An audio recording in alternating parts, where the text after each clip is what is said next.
I analyzed videos of over 100 instances of Superman catching people falling from buildings. Superman dips 30% more to cushion the blow of white people than he does blacks. This is a clear indication of implicit bias. There's no way around it. Superman is racist. What they neglected to tell you is that the white individuals all fell from skyscrapers. The black individuals fell from smaller buildings, on average, experiencing significantly lower velocities. And why does Superman live in Metropolis, the city with the lowest crime rate in America? Because it's also the city with the whitest population in America. To heck with this. I'm moving to Poland. Mr. Reagan. I analyzed videos of over 100 instances of Superman catching people falling from buildings. Superman dips 30% more to cushion the blow of white people than he does blacks. This is a clear indication of implicit bias. There's no way around it. Superman is racist. What they neglected to tell you is that the white individuals all fell from skyscrapers. The black individuals fell from smaller buildings, on average, experiencing significantly lower velocities. And why does Superman live in Metropolis, the city with the lowest crime rate in America? Because it's also the city with the whitest population in America. To heck with this. I'm moving to Poland. Mr. Reagan. I analyzed videos of over 100 instances of Superman catching people falling from buildings. Superman dips 30% more to cushion the blow of white people than he does black.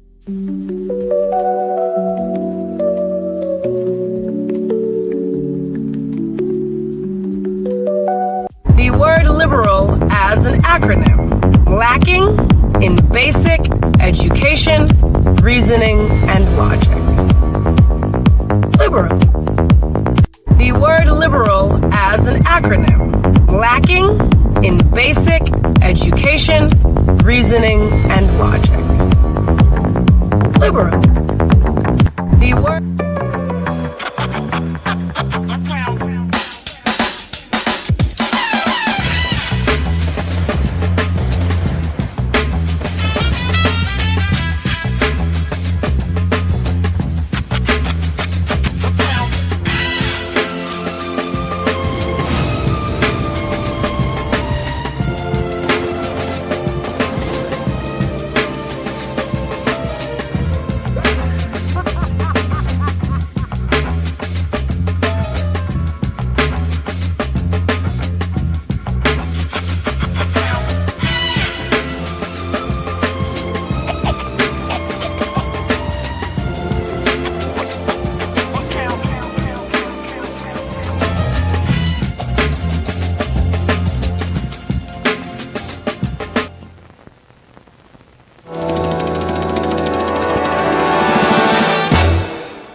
Bo diddy bo da, bang de gang diddy diddy diddy, chuck the buggy and up, chuck the buggy. My name is Kid Rock. Bo diddy bo da, bang de dang diddy diddy diddy, chuck the buggy and up, chuck the buggy. Bo diddy bo da, bang.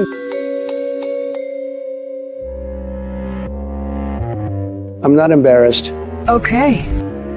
What's the big emergency? Sir, Bill Clinton is here. He says he has information about Porge Poros, something about a global conspiracy. He says he brought McDonald's. Send him in. Bill, you look terrible. What's going on? Porge Poros, the corrupt billionaire criminal mastermind, is buying up gold reserves all over the world. Central banks, private holdings, mining operations. He's cornering the global gold market. He tried to buy the U.S. gold reserves too, until you spoiled things by winning the last election. That all sounds pretty shady, but it's not illegal. Why come to us? Because I suspect there's a bigger plan at play here. Something more sinister. Whatever he's planning, I believe it will throw the entire world gold market into chaos. Well, that's not good. I love gold. It's classy. Do you have any idea what this plan might be? No, but I know the man who does. The man that set up every international gold sale for Poros, every introduction, every transaction, every back channel deal. Joe Biden. Why are you telling us this, Bill? I thought you were friends with Poros. Same social circles, same parties, same islands. Those were humanitarian. Look, the truth is that George Poros is a card cheat. What? We've been playing canasta every Thursday for 15 years. The guy cheats every single time. It just pisses me off. You're revealing a major sinister plot by an evil supervillain that might end in world economic collapse because he cheated you at canasta? Have you ever played cards with a card cheat? It is infuriating. I complained to Hillary, but she just says, "Oh really, you're complaining about someone cheating? Well, I guess now you know what it feels like." She makes me call her Madam President. It's weird. Okay, Bill, we'll look into it. Whatever Poros is planning, he's not going to get away with it. Good luck, guys. And if you get a chance, tell him I want my $40 back. Looks like we've got to interrogate Joe Biden. Shall I assemble a team, sir? Yes, assemble a team. This is not going to be easy, but we'll make him talk. Torture, blackmail, bribery, whatever it takes. Torture, blackmail, bribery? How far will our heroes go to extract the truth from sleepy Joe Biden? Subscribe to the Mr. Reagan YouTube channel to find out in the next thrilling adventure of MAGA Man.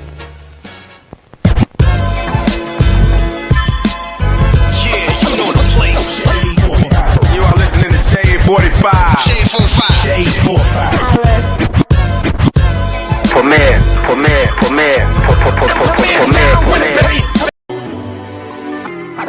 I just mic for my glow. I just mic for my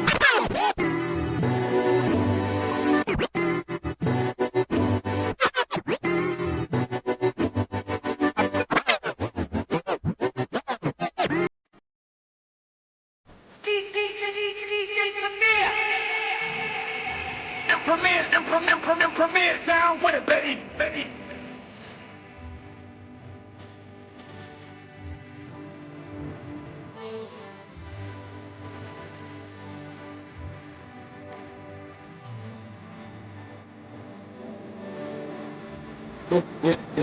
Mr. Gangsta, I make it do what it do. Mr. Gangsta, I make it do what it do. Mr. Gangsta, I make it do what it do. Mr. Gangsta, Mr. Gangsta, I make it do what it do.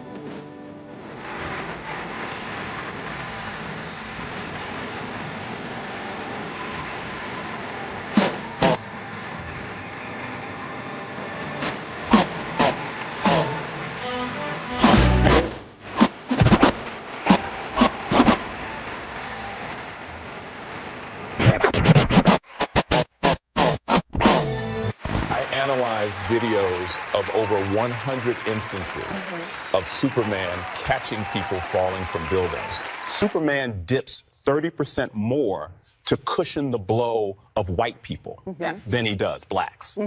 This is a clear indication of implicit bias. There's no way around it. Superman is racist. What they neglected to tell you is that the white individuals all fell from skyscrapers. The black individuals fell from smaller buildings, on average, experiencing significantly lower velocities. And why does Superman live in Metropolis, the city with the lowest crime rate in America?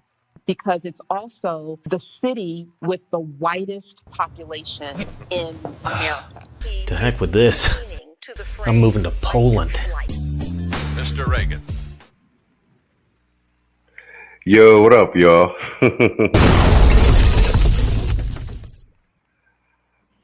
Yeah, I just wanted to stream tonight, man.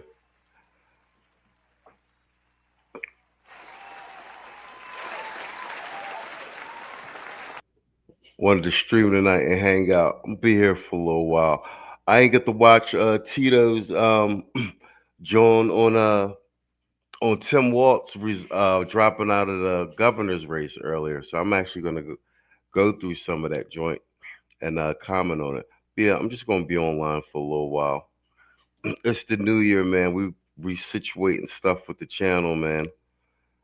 Gonna change up a couple things with programs. Sunday show's still on and everything, but I'm up in the crib, man. I can't sleep.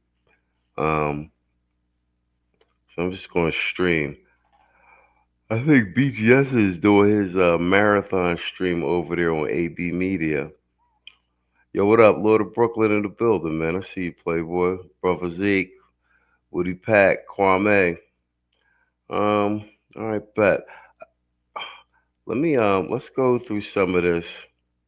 I'm actually catching up with the news and everything too. We covered Maduro last night with the Venezuela joint. So let's do a little bit of these lefties losing it real quick.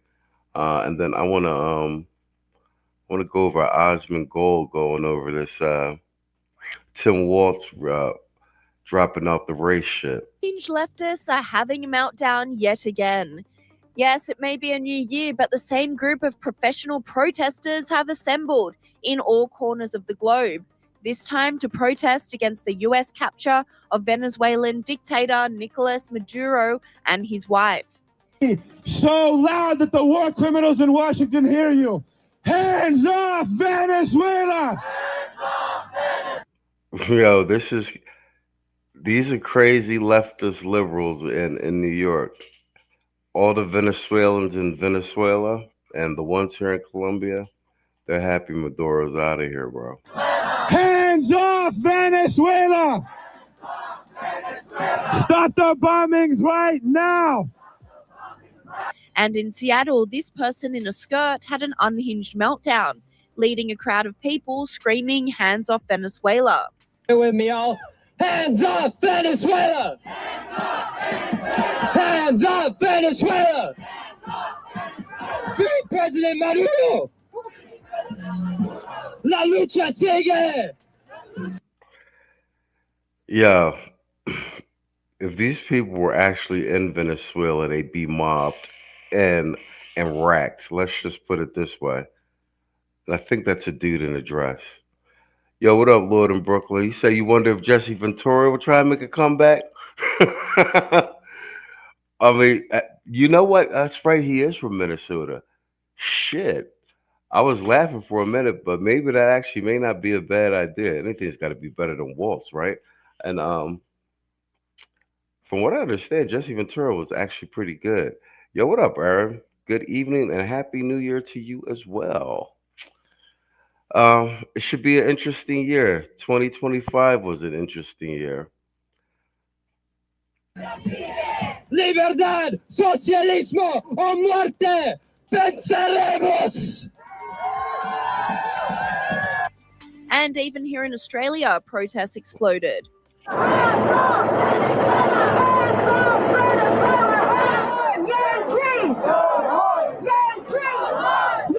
Oh, I just noticed that. You still a channel member, huh, Aaron? Appreciate you, man. Appreciate you. Let's go. And whilst protests have broken out, political influencer Harry Sisson is demanding answers from President Trump.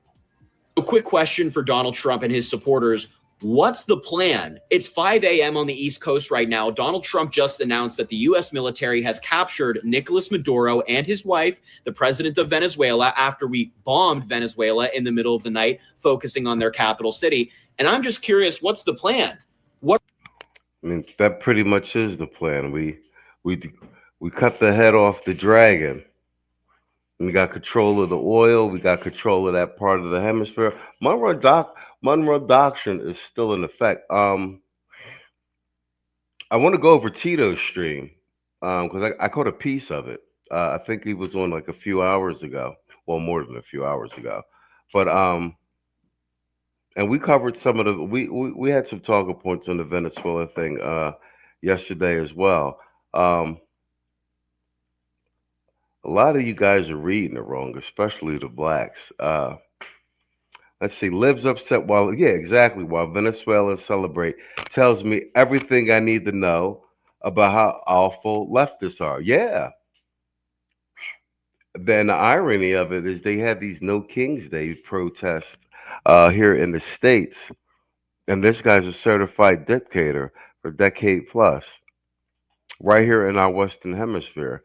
A lot of this Venezuela thing is, and of course, China's attached and everything. We're trying to reduce the amount of foreign influence from primarily China and Russia directly on our Western Hemisphere. I'm all for it. Like I said yesterday, we voted for we voted for Trump, in for a penny, in for a pound. And the bottom line is, there's been there's been a lot of global attempts bullying the United States with regard to trade, finance, et cetera, and global politics. And no, if we don't push back now, it never ends. Perfect example of what's going on with the Somalis in Minnesota. With no, it's about time. Like I said, if we don't push back now in this particular juncture, we'll be too far gone to recover. China's already trying to eat our lunch. What are we going to do with Maduro, with his wife? Where are they going? What's next for Venezuela? You know, there's a massive power vacuum in Venezuela right now, and I can guarantee that there are already bad groups in that country looking to take power. You know, there were already bad groups in that country looking to take power. Somebody did an entire video montage of like the Venezuelans eating out of garbage trucks today. These liberal whites are disgusting. Never been to Venezuela, by the way. None of them. Regime change, historically, has not worked very well. We in the United States should know that by now, but we're doing it again. Donald Trump, the guy who said no more war, just captured the president from another country. So I'm just curious what... We're not at war. This is an extraction. This is a stunning show of military might and precision. I mean, I got to give it. I said it yesterday. Got to give it to Pete Hegseth. He's executing over at the Department of War like we haven't seen in decades. What the plan is. The defense minister of Venezuela survived the attack, had a press conference after saying there's going to be retaliation. It's not over. They want to beat the United States. So what's next? Did they think this through? Let me take that back. I already know the answer. No, they did not. No, they did not. The leftist mainstream media is also taking their usual anti-Trump stance, with MSN Now's Rachel Maddow slamming the action taken by the US. In your heart of hearts, when you think of... Look at this face. Look at this face. She's turning into Mr. Peanut. The planner's Mr. Peanut. Look at this face. This curmudgeon gets paid $25 million a year. And she's been fundamentally wrong on pretty much everything for a decade straight. About what the United States just did, I think there are very few Americans right now who have any idea why the United States did this. If this was... Yeah, we got a pretty good idea. Fentanyl. Venezuela being used as a proxy for China and Russia, right up under our noses. We're not trying to have another Cuban Missile Crisis situation going on.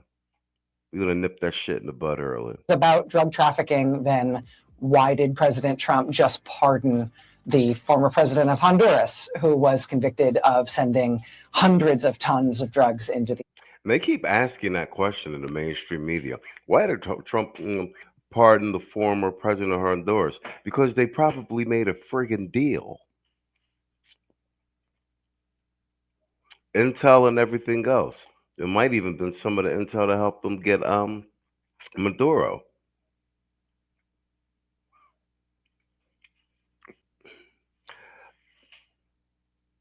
The level of to which they speak to their listening audience as if they're stupid is mind-boggling. the United States. Presidents essentially, jungle concentration camps. So all of the purported. Yo, Mr. Izzo, and H to the Izzo, Mr. Izzo. What up, Playboy? You want to come up and hang out with me? This just random junk. I just felt like streaming. I'm up late here in Colombia. I can't sleep. I'll be on the plane to Panama in 24 hours.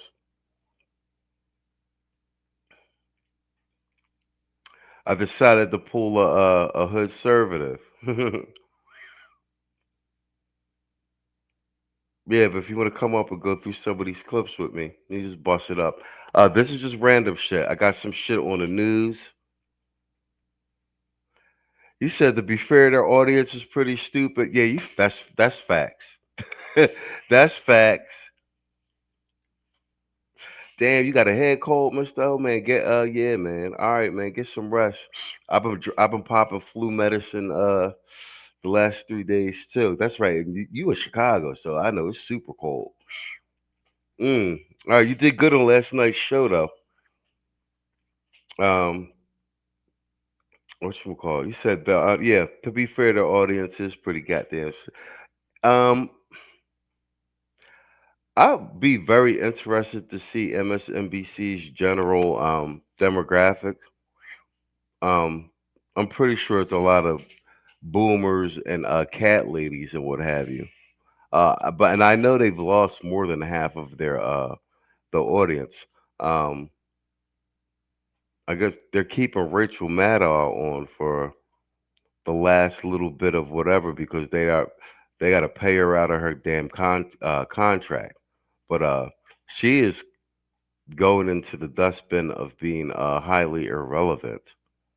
And the wear and tear of this Trump administration is showing all over her face. Good explanations for what's happened here.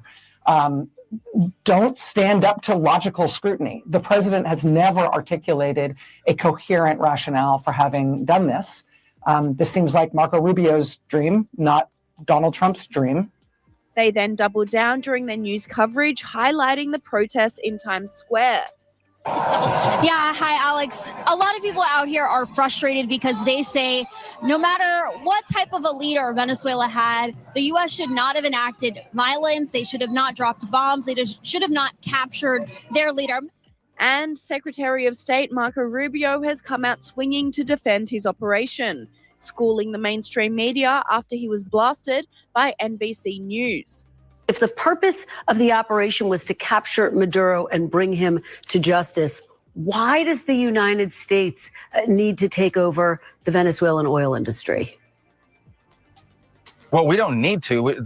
First, let me go back up. We don't need Venezuela's oil. We have plenty of oil in the United States. What we're not going to allow is for the oil industry in Venezuela to be controlled by adversaries of the United States. You have to understand, why does China need their oil? Why does Russia need their oil? Why does Iran need their oil? They're not even in this continent. This is the Western Hemisphere. This is where we live. And we're not going to allow the Western Hemisphere to be a base of operation for adversaries, competitors, and rivals of the United States. Have specific oil companies? We also want to see that oil and the proceeds from it. Hold on. We want to see the oil proceeds of that country benefit the people of Venezuela. Why have 8 million people left Venezuela? 8 million, the single largest mass migration probably in modern history, left Venezuela since 2014 because all the wealth of that country was stolen to the benefit of Maduro and his cronies in the regime, but not to the benefit of people of Venezuela. You know, Marco Rubio is a savage, and I did not like him before he was made Secretary of State. I thought he was a smug little bastard. But, got to give credit where the credit is due. He is a practitioner and an operator. I genuinely think he's shining in this in his position as Secretary of State. I can't even think of a better one since him. Madeleine Albright was good under Clinton. Madeleine Albright was good. But Marco Rubio is exceptional. Handles the press well. And I think he really is smacking these world leaders around backstage. Aaron, a little oil seems like a fair trade for liberation. 100%, 100%. And here's the thing with this whole fentanyl thing. Like, I don't want to hear. I'm from Philly. I don't want to hear from nobody that don't have a fentanyl crisis going on in their city. Like Kensington is literally, it's Walking Dead. It's zombie land over there. Um, Shut it all down. And I meant what I said. Yo, shout out MC Recovery, man. I be seeing you streaming, man. I be seeing you streaming, man. Keep at it, bro. He said yes, he's doing his job. And like I said, I was not a fan of Marco Rubio at all. I thought he was a prick. But he is shining as Secretary of State. Dealings with Zelensky and what have you, dealings with the EU, negotiations with China. Like the boy don't miss, bro. And more importantly, when he has to go and defend some of the policies from the State Department and the initiatives set out from the executive branch, he takes no prisoners. And like I said, and he's clear, he's articulate, and it's one of those situations where him being actually a prick is working in our favors. So I'll take it. I'm gonna play a little bit more of this, and I want to go through some of the stuff I was stumbling through on Twitter earlier. Oh, God bless Elon Musk for turning Twitter back into the wild, wild west. It's a wonderful place now. How destabilizing 8 million migrants is? The number one fear that Brazil has, that Colombia has, that all these countries in the region have about what's happening in Venezuela and our involvement is they're afraid of another mass migration event. That's what they fear. Yo, what up, Playboy Woody Pock? What up, Playboy? Yeah, I seen you was in here early, man. I had to go grab me a snack before I went on. It's the beginning of the year, end of the year, man, and it's been crazy since Thanksgiving to right now.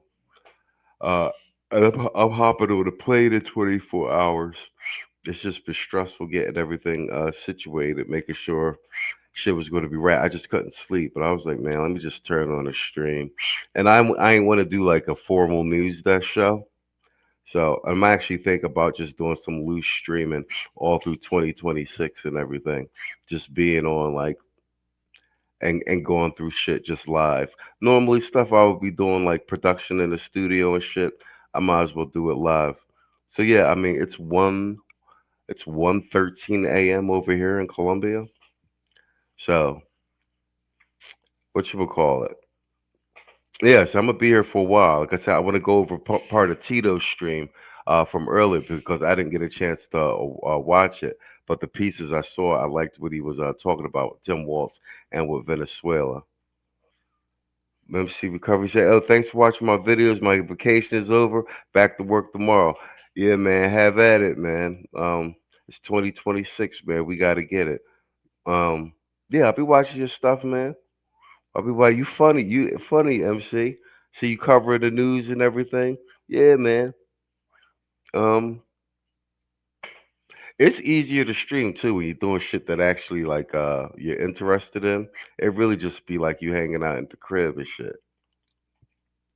This is deeply destabilizing stuff. It's not going to continue to happen. They are not going to come from outside of our hemisphere, destabilize our region in our own backyard, and us have to pay the price for it. Not under President Trump. And whilst the activists are trying their hardest to undermine the actions of Trump in the West, it's a different story in Venezuela, Miami, and other South American nations where Latino. Yeah, they're wilding in Miami too. Yeah, this is Venezuela. We got a lot of Venezuelans in Colombia. Actually, the guy at the top of my block is Venezuelan, and I talked to him earlier today. Like they're thrilled, bro. Latinos are reportedly elated after the ousting of their dictator.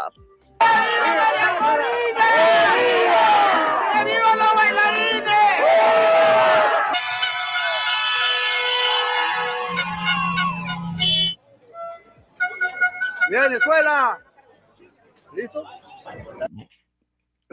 This juxtapose is crazy. So these are the actual Venezuelan citizens in Venezuela and abroad. Because I heard the number I heard is 8,000 people left the country, so refugees, as it were. And we got the liberal whites here in the U.S. and some of the goofy liberal blacks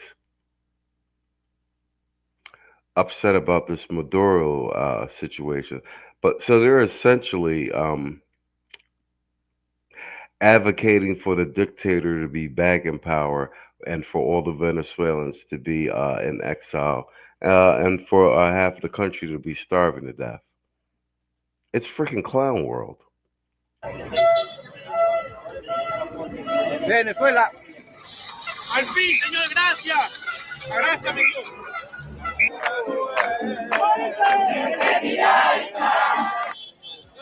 Por fin, bendita ya.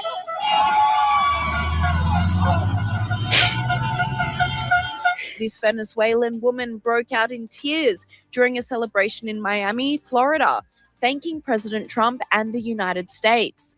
La veo muy emocionada llorando. ¿Cómo se siente? Cuéntanos por qué llora. Felicidad, tantos años esperar esto, Señor. Gracias, Señor. Ay, Dios mío, esta es una alegría inmensa. Gracias, Señor. Gracias al presidente de Estados Unidos.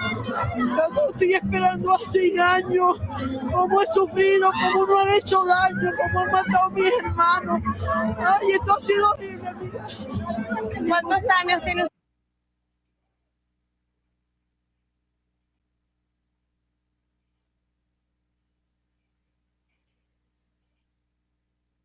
Ray Hama, what up, bro?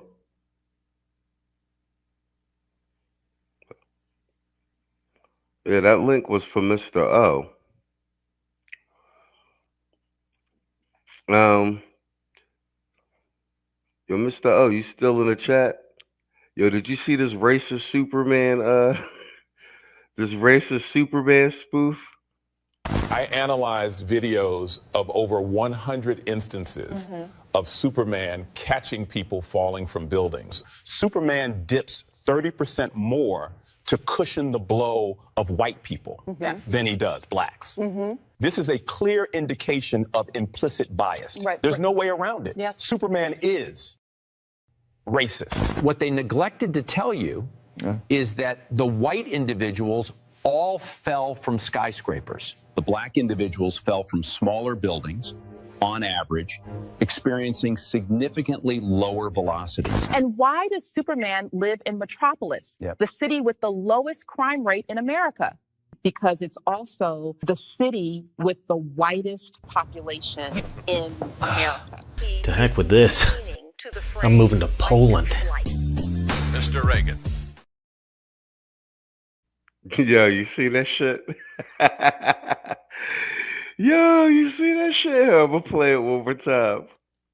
I analyzed videos of over 100 instances of Superman catching people falling from buildings. Superman dips 30% more to cushion the blow of white people than he does blacks. This is a clear indication of implicit bias. There's no way around it. Superman is racist. What they neglected to tell you is that the white individuals all fell from skyscrapers. The black individuals fell from smaller buildings, on average, experiencing significantly lower velocities. And why does Superman live in Metropolis, the city with the lowest crime rate in America? Because it's also the city with the whitest population in America. To heck with this. I'm moving to Poland. Mr. Reagan. Yo, that shit is hilarious, bro. Oh. Yo, internet is undefeated completely. Yo, I was on Twitter earlier, man. Yo, the meme warfare is no joke over there. You can't even post these joints as quick as they post. I just wanted to go through a couple of these joints. Hold on, can I make the screen bigger on this channel?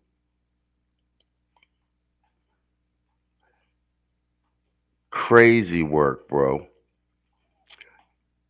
Look at this Maduro. Look at the Democrats in the Maduro joint. Is everybody hurt? Yo, and since we do the Tim Walsh joint, yo, look at these. Look at this. Remember the Somali boy did the fake break-in news story? Paperwork, all of the children's enrollment paperwork, those sons of bitches even as far to steal our checks out of our checkbook, making us unoperational to proceed with cash operations. And the kids, it's a crime against hamburgers. There's a crime against American cheese, children, hamburgers, and it's very uncouth. Yo. Where what had happened was somebody played a really seriously disgusting joke on us and broke into our facility. They stole our employees' paperwork, all of the children's enrollment paperwork. Those sons of bitches even as far to steal our checks out of our checkbook, making us unoperational to proceed with cash operations. And the kids, it's a crime against hamburgers. There's a crime against American cheese, children, hamburgers, and it's very uncouth. Yo, that's just how Bull was sounding too. And they had the nerve to have on $2,500 glasses. Hold on, Mr. O. You said, did you see the ones I tagged you on Twitter? All right, hold on. I'll check my mentions. We see if we can take a look at them Jones. Oh man. Oh, Mr. MC Recovery. He said, be careful in Colombia. Trump administration looking at things over there. Mainstream news has said, oh yeah. I actually watched the news over here. They talking real reckless. I'm kind of glad I'm out of here. I mean, you got a lot of Americans down here. It's shipping pretty smooth. I'm glad I'm flying to Panama on Wednesday just to see how things play out. But I'll probably be back here in a couple weeks. Shout out to MC Recovery for supporting the stream. Let's get you a drop or something, huh? Let's get you a drop. Denzel, before you leave, can you hit us off with that King Kong line? King Kong, I'm putting cases on all you. Can you curse on? You can't curse on it, can you? No, you can't. I'm putting cases. You'll be playing basketball in Pelican Bay when I get shoot program, nigga. 23-hour lockdown. You think you can do this to me, Shaq? You think you can do this to me?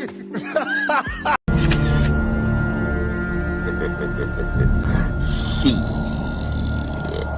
Gotcha. Am I the meanest? Sure enough. Am I the prettiest? Sure enough. Am I the baddest mofo low down around this town? Sure enough. Well, who am I? Sure enough. Who am I? Sure enough. I can't hear you. Sure enough. All right, hold on. Let's look at a couple more of these. Let's look at a couple more of these memes. I got the meme warfare popping off on the community tab. I'll be getting a lot of my Jones from yeah, Mr. O, he definitely is. You know what I'm saying? He definitely Gunmetal Guy, USA. Gunmetal Guy, the longest man in history of the channel in the chat. Him and Theo Coop. Gunmetal Guy in the building, man. We just gotta give you a drop for showing up, man. We gotta give you a drop for showing up. We got more pricing games coming up in the second half of the show. Don't go away, folks. We got more pricing games coming up in the second half of the show. Don't go away, folks. Off by a star.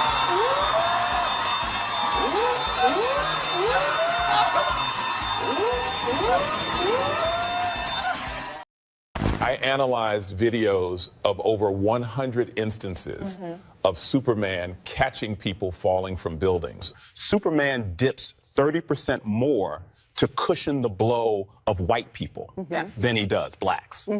This is a clear indication of implicit bias. There's no way around it. Superman is racist. What they neglected to tell you is that the white individuals all fell from skyscrapers. The black individuals fell from smaller buildings, on average, experiencing significantly lower velocities. And why does Superman live in Metropolis, the city with the lowest crime rate in America?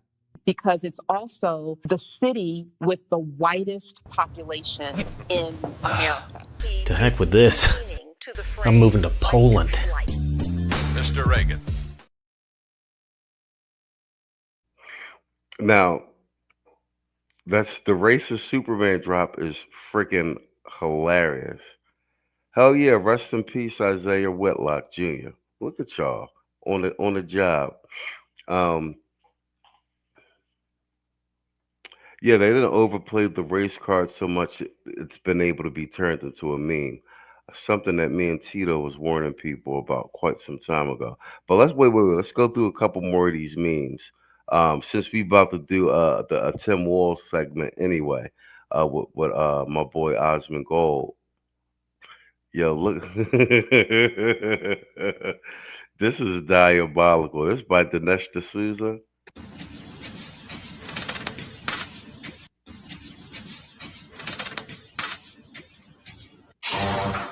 It's so cold here. Must be all this ice on my wrist. I am the captain now. Yo, bitch, give me that tax money. On conduct the fair businesses.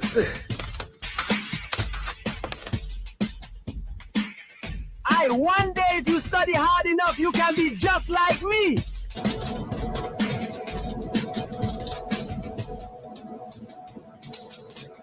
Who cares? Send those taxes my way. I just bought another man.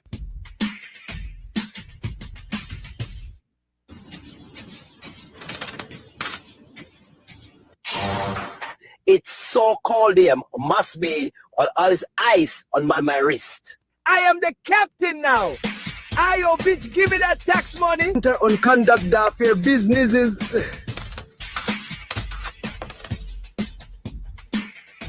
One day if you study hard enough, you can be just like me.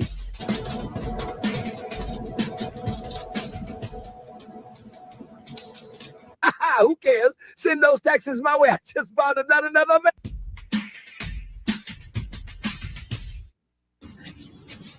Yo, I just peeped. They put the same glasses on him that the boy who faked the break-in got on.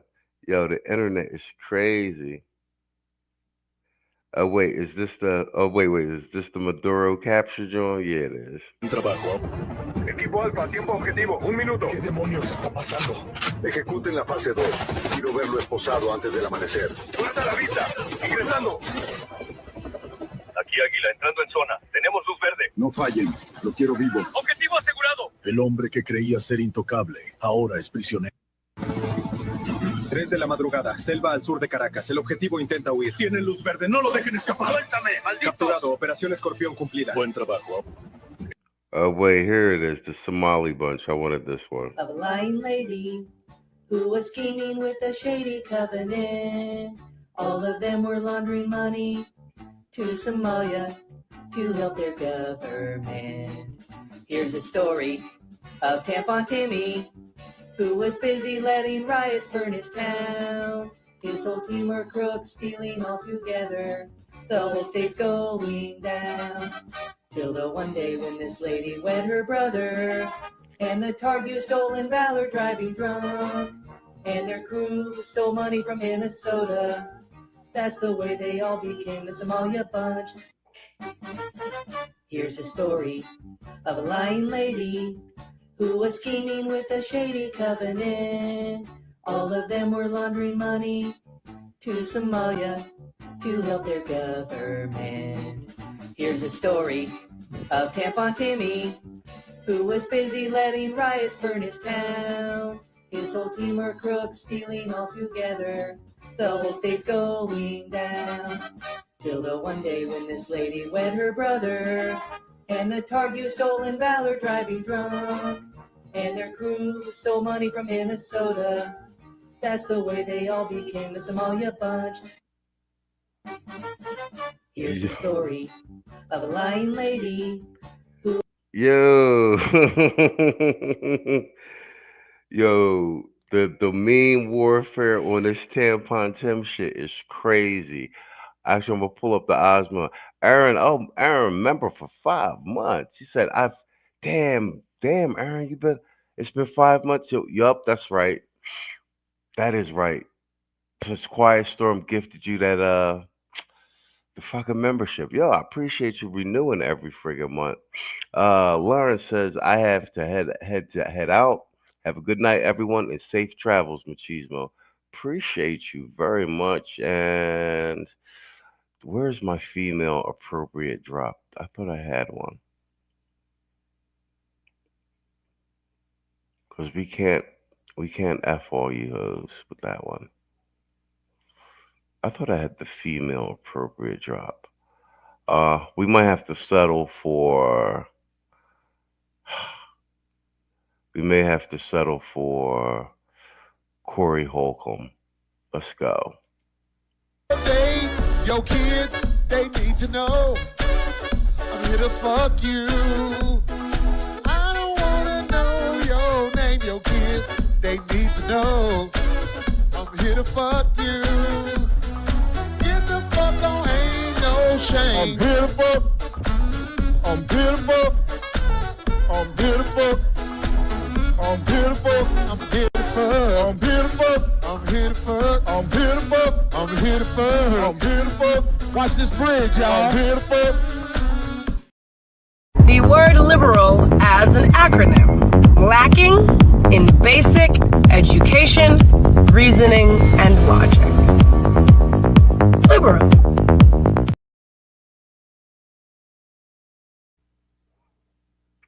All right, bet. Let's do all right, good night. Good night, Aaron. Appreciate you. All right, let's do 2 more of these memes, and then I want to pull up Osmond going over Tim Walz quitting the governor's race. Here. There are no children here. There are no children here.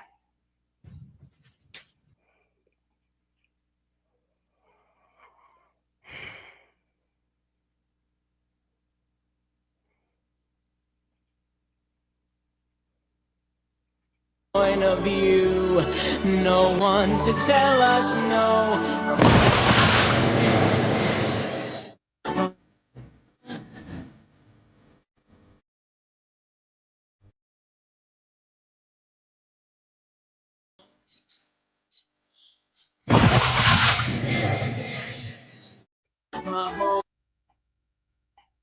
Yo, Twitter is goddamn undefeated. Hold on, let me check my notifications, Mister. Hold on, I'm looking at it right now. Let's see. Damn, you did tag me in a lot of stuff. Hold on, 12 hours ago.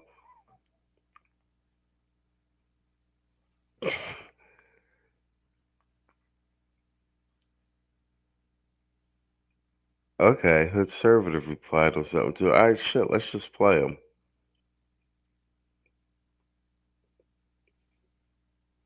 Hey, fool, we got your leader. Look at us. High five.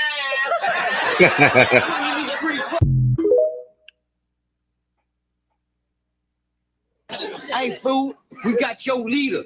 Look at us. High five.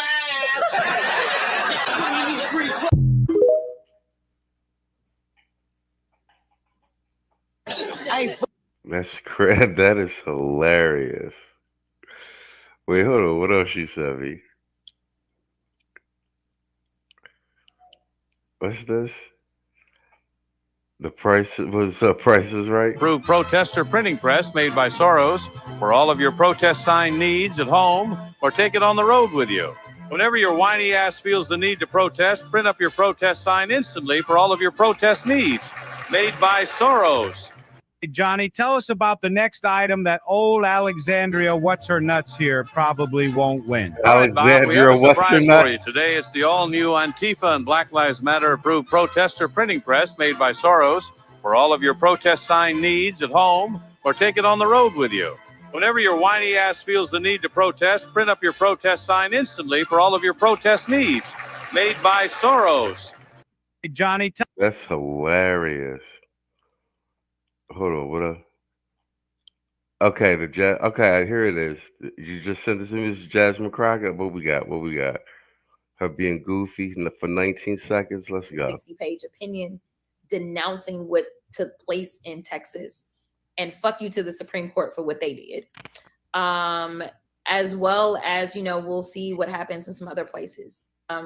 Definitely kudos to the Trump justice who wrote the 160-page opinion denouncing what took place in Texas, and fuck you to the Supreme Court for what they did. As well as, we'll see what happens in some other places. Definitely kudos to the Trump justice who wrote the She is turning into a complete train wreck.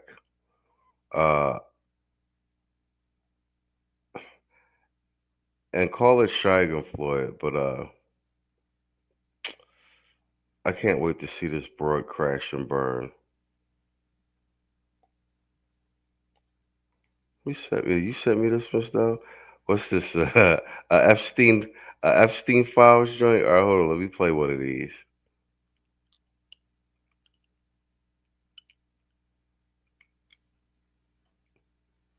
Nobody beats an Epstein holiday. Hold on, let me watch this. Do you like, sleep? Excuse. I tell you guys, it's going to be awesome. Nothing beats an island holiday. Jeffrey, welcome. No age discrimination. Look around. This is our core audience, though. Limitless joy. This is the best day of my life. Do you like, sleep? Excuse me. Could you rub my back, please? Boundaries-free experience. I want to play with that boy. No, I want to play with that boy. Listen.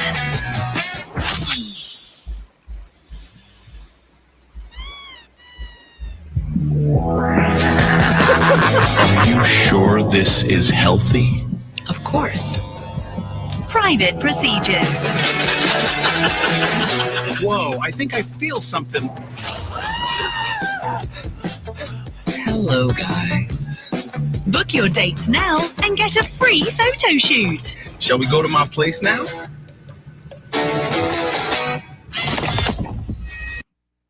Yo, that is gold, bro. That is gold. Yo, Twitter is undefeated, bro. All right, man. I wanted to go through some of my Twitter meme feed. Exactly. They got the diddler up in that joint, too. All right, guys. We just hanging out, except we're close to the 1 hour mark, 54 minutes. Let's load up my guy, Osmond. Osmond going over this Tim Waltz thing.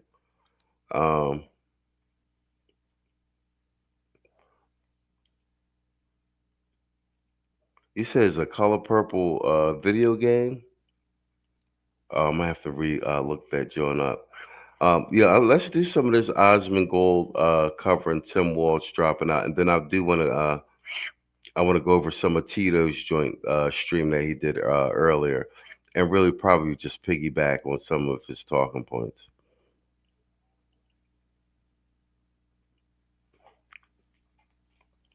All right, let's go. Yo, what up, D? Yo, thanks to everybody hanging out on the Sunday show last night. That last segment looked like it got deep for everybody. I didn't know it was going to hit home like that. I had really just wanted to double down on it. You want to review your live stream? All right, fuck it. All right, I'll pull your shit up too, Mr. O. Let's just do a piece. Let's do a piece of this. You did a join today? Hold on.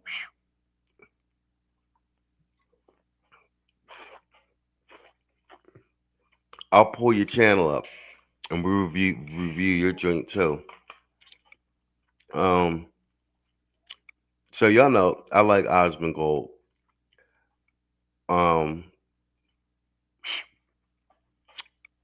4 million subscribers just on this one channel. You guys may not know, but it's one of the most influential people on YouTube and across all social media, Twitch, everything. And I like his commentary on politics because I'd be using Osmond as like a unscientific sentiment analysis for some of the general public, and also because he's got a full range audience. I think he's got everybody from 18 to probably like 50.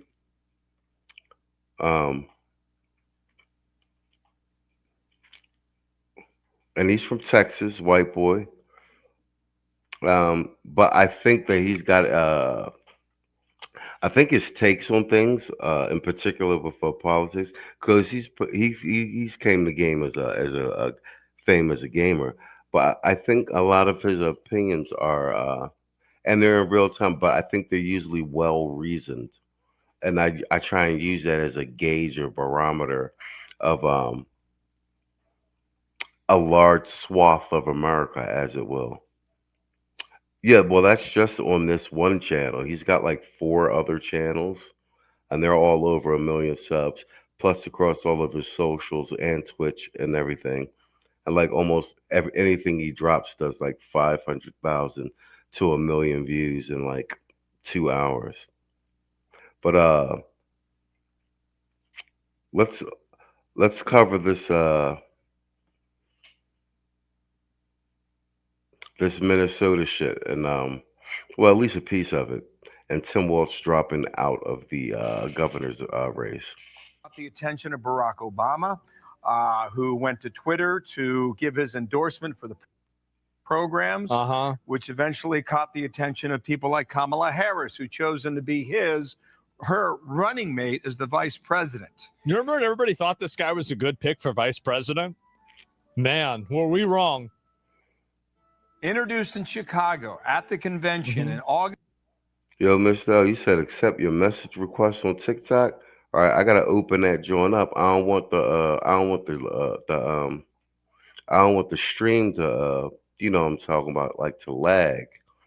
But hold on, all right, give me a second. Let me open up the TikTok. Give me a second.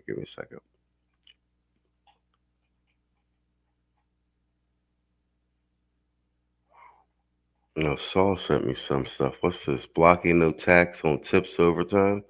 Oh, yeah, that's probably in New York. And a second Georgia House Democrat is accused of unemployment fraud. Representative Karen Bennett of Stone Mountain resigned effective January 1st. Another Keisha. Saul be sending me, what do you call it? Like clips and stuff and news stories to post on the community tab.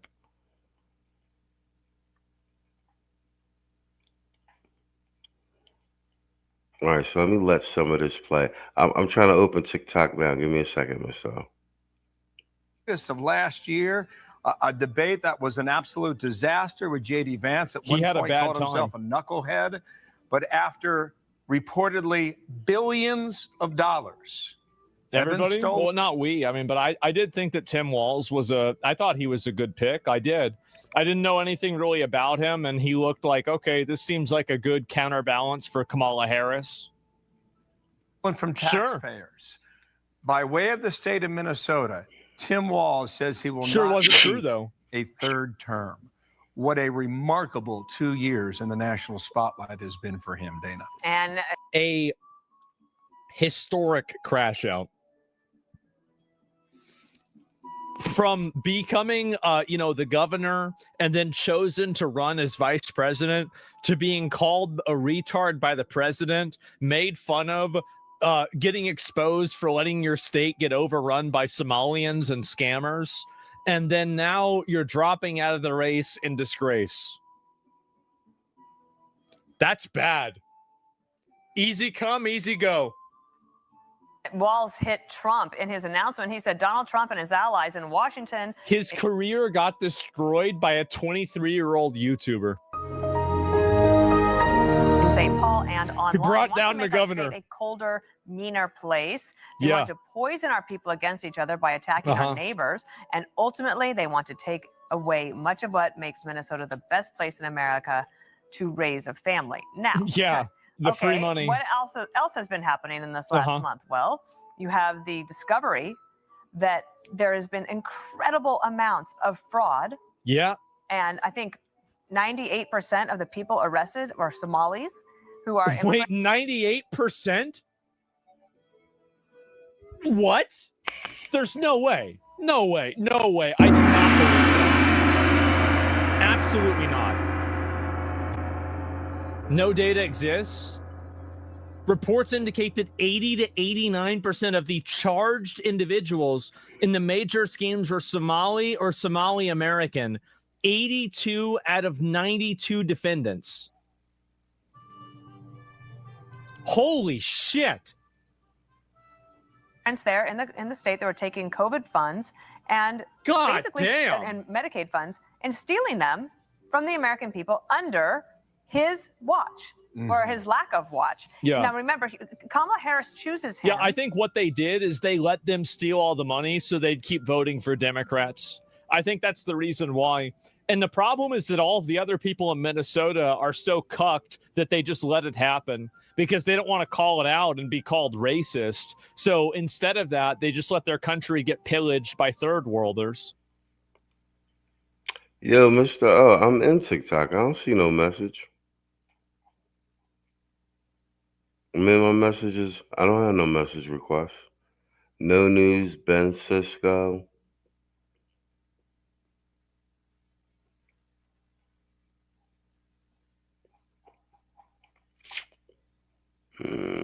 Yeah, man, I'm in my TikTok. I don't see nothing. Mentions, notifications, system notification.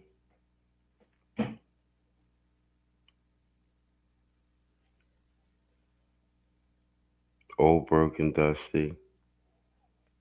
Music Man.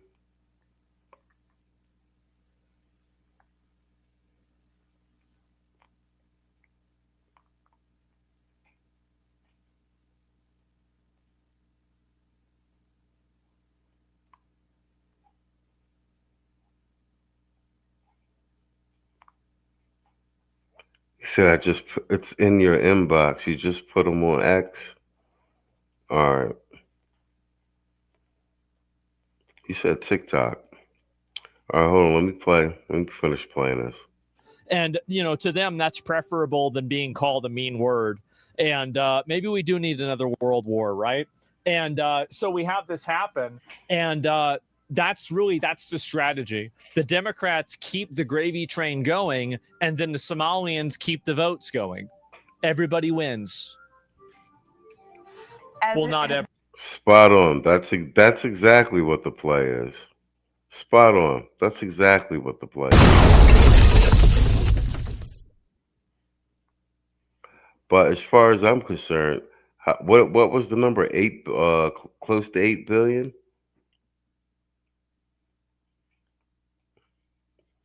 They paid $8 billion for a voting block. So I'll be telling you, black men, you need to start organizing. Well, we already started with this Trump joint, but organizing as a voting block, so they gotta give you something. The vice presidential choice, partly because it's not even new. Yeah, I know. Ray, you back? Yo, Ray, that link was for Mr. O, but hold on.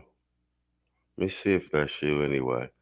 Or if this is some weird troll. Ray Hammer?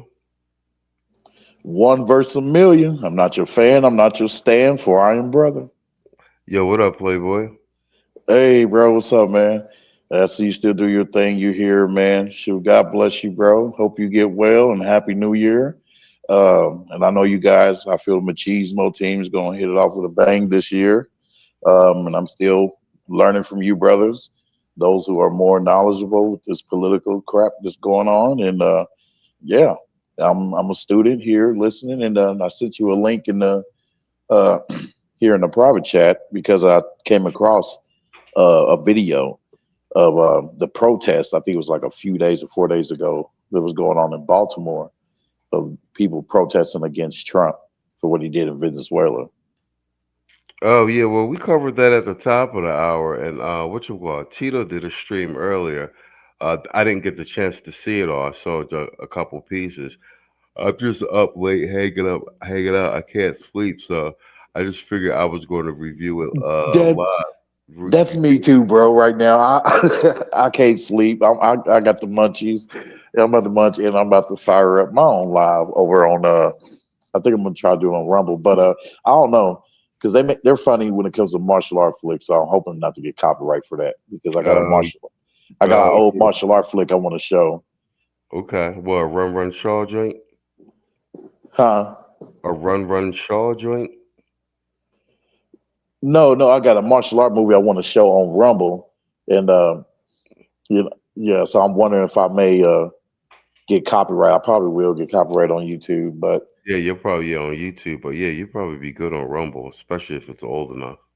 Man, and also too, check me out on there, bro, because in relation to politics, I got this anime I'm watching now, Kingdom, intense politics, and it was cool. This is my second time going back with it, with the audience, but intense politics, battle strategies, and which I think you and our brother Saul may end up taking a liking to it. But I don't know how hip you are to when it comes to anime. So, all right. So yeah, and also too, I want to tell you, your ass need to drink some ginger ale, damn it, some hot green tea. All right. For body armor. You said you was coming down or something or whatever. You wasn't feeling good. No, that was Mr. O in the chat. Oh, okay. Well, that's for him then. So yeah, but all right, bro. Yeah, you can continue on, man. Shit, hey, I can sit back, man, chill back, bro. Yeah, y'all know I ain't one for long speeches. Hell yeah. We just got, like I said, I'm just hanging out, man. I'm gonna go through this Osmond Gold joint. And I want to look, like I said, I want to look over Tito's stream. I didn't get to watch it earlier. And I'm gonna check Mr. O's channel too. But all right, thanks for dropping by, bro. Yeah, it got me intrigued too, because I'm watching, seeing y'all put up a 10-pound Tim on the screen. Yeah, we watching Osmond. This is Osmond's stream. I just got him for color commentary. Oh, okay. Yeah, I have seen this dude before a few times. Yeah, Osmond Gold. Yeah, we covered some of his takes on politics. He's funny. And this the one you said is really popular when it comes to politics? Like not politics, he's a gamer. I was saying I use him as like unscientific sentiment analysis. Because his opinions on politics are he's not a political streamer, he's a gamer. He's got a massive audience across all platforms. And I find it ironic that he comes down on the same side, on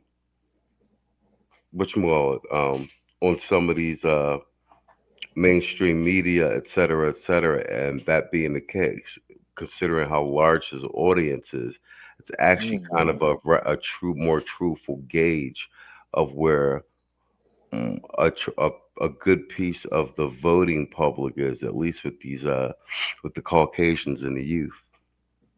Yeah, man, because dude, it's shit's going down. I don't know, man. Like, what do you think this situation with this Venezuela shit is going to lead to? Like, you think it's going to lead to? We covered that last night. No, it's just Monroe Doctrine. We're getting control of the Western Hemisphere. It's really no big deal. We just flew over and took out all of the nuclear facilities in Iran halfway across the world. Venezuela's a little island. Not an island, but it's a little piece of whatever it is. They don't have nuclear weapons or anything else like that. We walked into their country and took their leader. I think we'll be fine. Yeah. We walked directly into their country and took their leader. We'll be fine. You got people, my family members, and people, you know, on my end who are like, you know, non-family members saying, oh, man, you better watch out, man. Trump, man, you better get ready. Trump may end up destroying the country, man, this year, man, 2026. I'm like, oh, man, here we go. These are the same people that voted Biden, and so, you know, tell them to sit back and watch the show. Like, NPCs are going to be NPCs. That's why they're not part of the conversation. Amen. Amen to that too, bro. So yeah, I'm gonna let you have it, bro, because I see you about to, you know, close out soon. So no, I'm gonna be on for a while. But Gunmetal Guy says, well, yeah, it's good to check these random channels to get a gauge on what the other side is thinking exactly. Yeah, I know Trump owes me a settlement. I'll tell you that. No, I hope you get it. All right, man. Let me get back to my show, bro. Hello? There you go. Jesse Ventura for governor 2026 of Minnesota. Like I said, now that I think about it, that may not be that far-fetched, to tell you the truth. Probably upstage her. You'll get drafted. I'm She says in too her old. book I can't get drafted. that she didn't want to go with Josh Shapiro of Pennsylvania, who because he was Jewish. She actually says this. Okay, and then she goes with Tim Walz, and he was a disaster from beginning to end. Well, you can't run a Jew. You can't do it right now. I mean, I don't know. Like, really, am I the only person saying this? Pretty obvious. Has a lot of confidence in himself, but I think that it was very clear to him after he had some discussions over the weekend that he would lose. He was a drag on the Democratic Party nationally, and the best thing that he could have done for the party, actually, and probably for him and his family, is to take this action today, which is to decide not to run for re-election. So the initial reporting suggests $1 billion has been stolen. Yeah, salute Ray Hama. $1 billion number's gone higher. It's higher. There's no way it's only $1 billion. We don't know where it ends, and there are suggestions that it could be similar in other states. Mary Catherine Ham joins us now with an initial reaction. MK, good morning to you. This is not really as important. Let me see if there's anything more that's worth looking at here. But yeah, I mean, so he's cooked, right?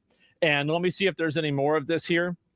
So this is, I guess, let me see if I can pull up him talking about it. Tim Walz, flag daughter. Oh boy. And Tim Walz, okay, I just searched this. It should be fine. And then I can find it real quick. He steps down amid fraud scandal amplified by X video. That's right. And then Nick Shirley tweets out, I ended Tim Walz. You did. You did. And don't let anybody tell you otherwise. Nick Shirley ruined this guy's career. He did. One YouTuber, there it is, ended up, just this random Mormon virgin just shuts down the governor and former vice president, just boom, with one 40-minute video. Be like, guys, listen, take a look at this. Almost 400K likes, yeah. To put him in the fucking dirt. Nick Shirley, the Nerd Slayer. I know. I love to see it, man. And where's the rest of these posts here? Because I'm not really seeing a whole lot of them. Where the fuck is it? Where's the part of him talking about this? I'm proud of the way we treat our neighbors. I'm proud of the way that we welcome people to this state. Sorry about the audio. I'm proud of the way that we innovate, and I'm proud of the way that we are optimists for the future. Yeah. No one's taking this away from us. Not the fraudsters. Certainly not this president. Yep. Not on my watch. Tomorrow, I'll be back with you. I'll give you an update on America's best paid family medical leave program that is now a week into it. And at that time, I'll take all your questions. Did he really do the not on my watch? Not on my.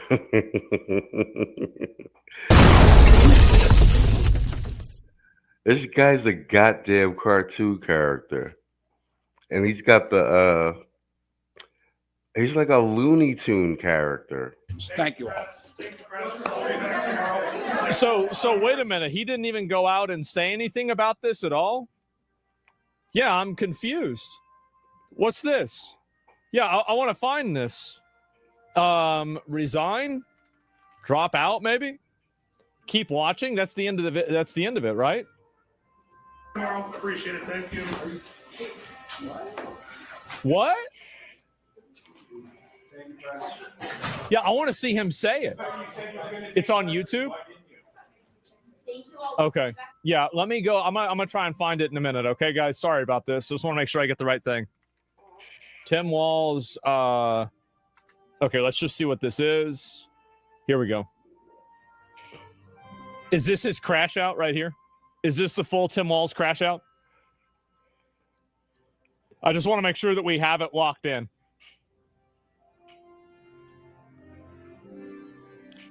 Several years, an organized group of. Okay, let me see. I'm trying to get it here. He says not on my watch, while simultaneously going full Night's Watch and saying his watch has ended. It's 7 minutes long. Okay. Well, to help families afford childcare. And they have. You could have avoided that if you didn't try to bribe these populations by giving them free welfare and then not investigating their fraud. You made this happen. You made it happen. You let it happen. No intention of stopping there. That's how it is. Make no mistake. That's where it is. We should be concerned about fraud in our state government. No, not really. We cannot though, right? effectively deliver programs and services if we can't earn the public's trust. Now, how do you lose $8 billion? That's why over the past few years, it's crazy. We've made systemic changes in the way we do business. We've gone to the legislature time and time again to get more tools to combat fraud. We've hired people we fired people who weren't doing their jobs. We've seen people go to jail for stealing from our state. Yeah. We've cut off whole streams of funding in partnership with the federal government, where we saw. See, the problem. All those people that were put in jail, they keep talking about these indictments. All these indictments happened under the recent Trump administration. Their DOJ. This has been going on for a friggin' decade. Like these indictments they're talking about and people that went to jail. Yeah, the majority of that, good 90% of that happened under the Trump administration's DOJ. Like this recent term.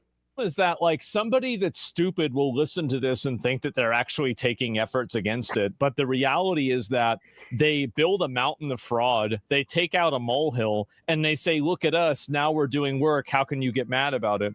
The problem is that they create billions of dollars of fraud. They remove, let's say, $100 million of it. And then they say, oh, we're changing everything. Everything's better. The overwhelming majority they're not getting rid of. Of course, they have to get rid of some of it to set an example, but it's all a performance in order for people to have the illusion that something's being done about it, while the actual majority of it continues completely unhindered. That's what they're trying to do. Widespread criminal activity.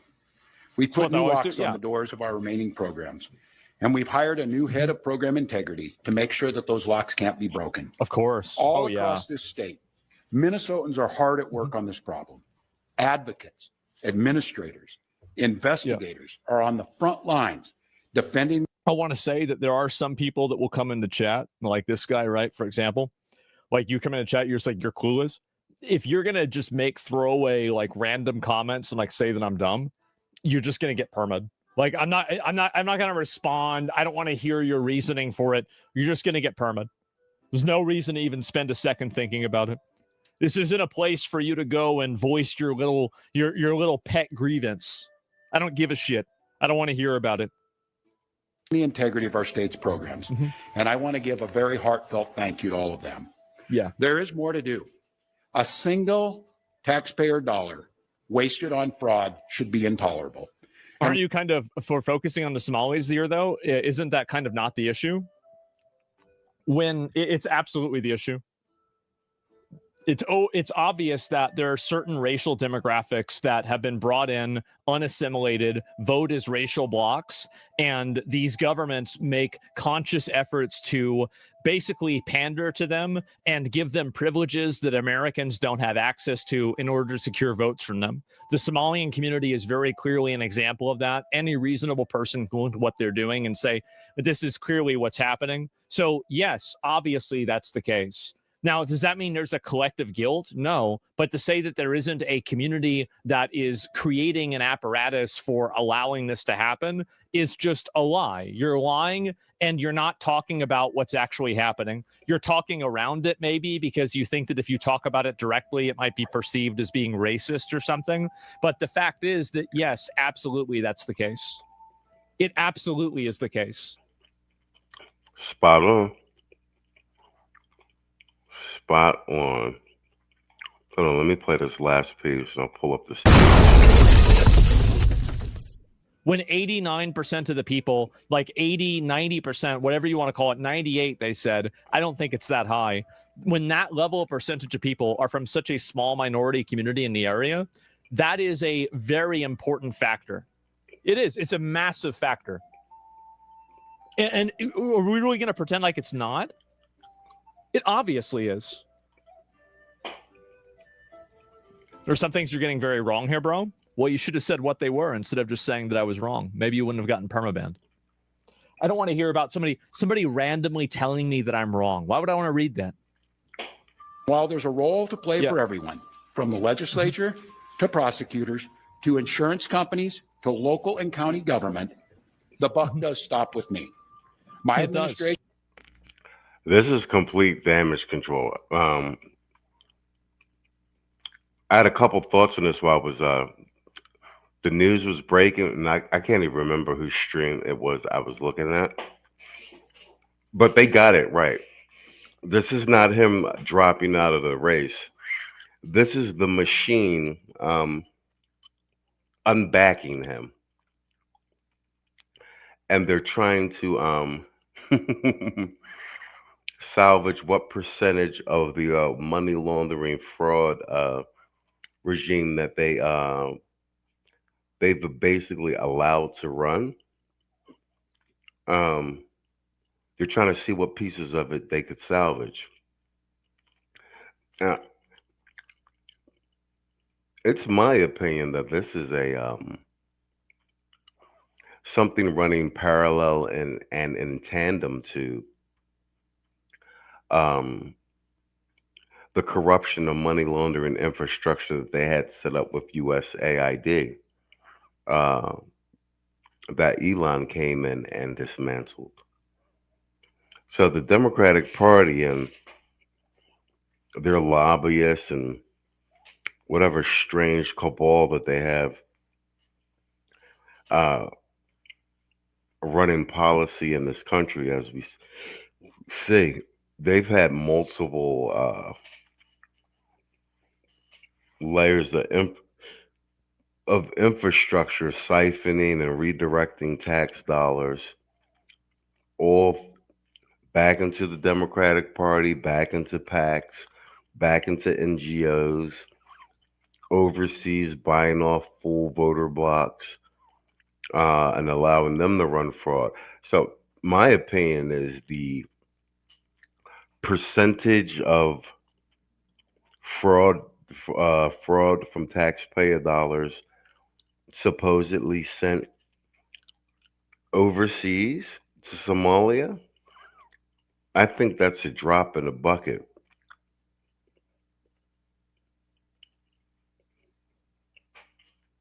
Like, that's just their cut. The majority of whatever slush fund of money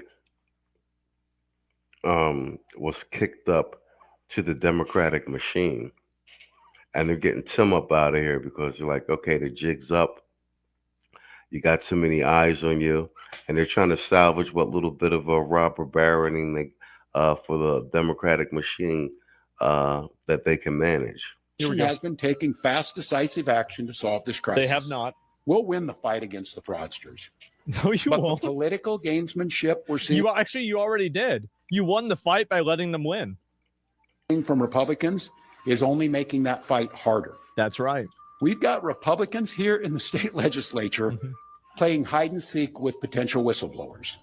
We've got conspiracy theorist right-wing YouTubers breaking into our daycares. Breaking into the daycare.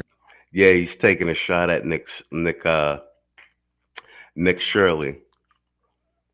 Nick single-handedly destroyed Tim Walz. Good for you, Nick. So now it's not enough that they want to film the kids. Now we've escalated it into, now they're breaking into the daycares.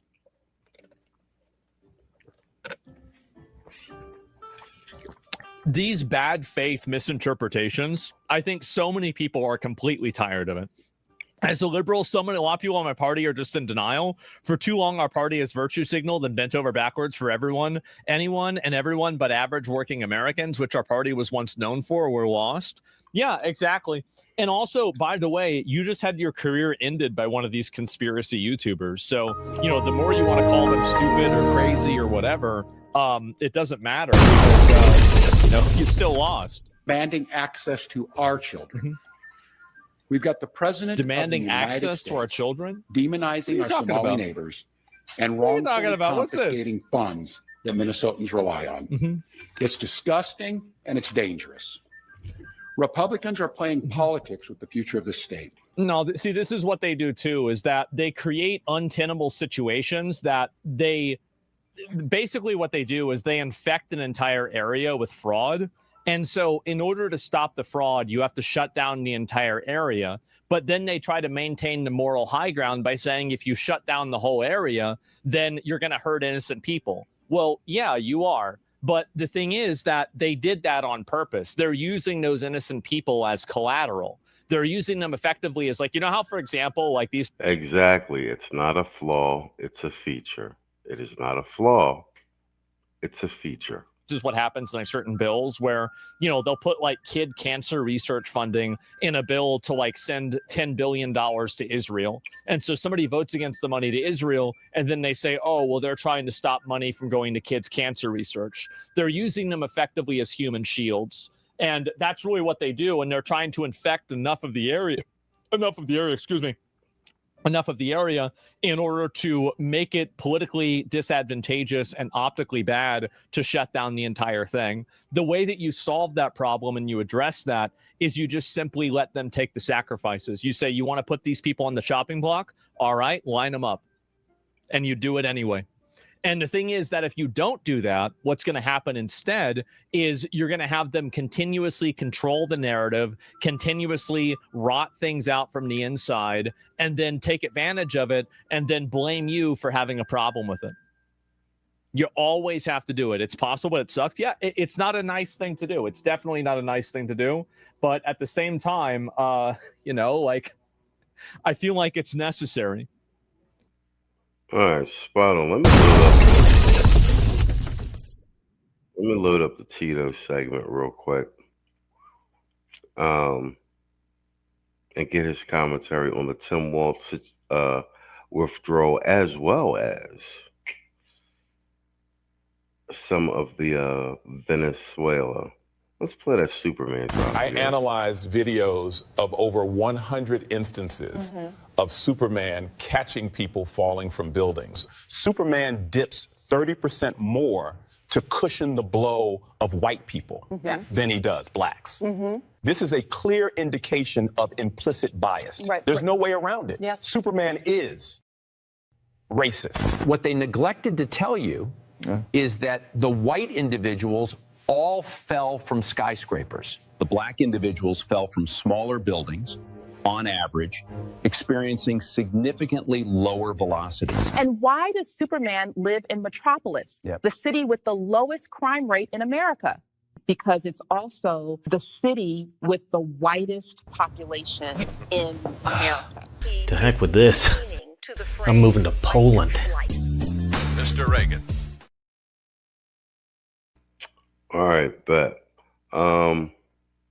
This is Tito's stream from earlier. Tampon Tim Walz drops out of Minnesota gubernatorial race. All right, bet we got Tito at 76 subscribers. All right, let's get him to 100. Okay, this was streamed 7 hours ago. Let's go. Get my volume up.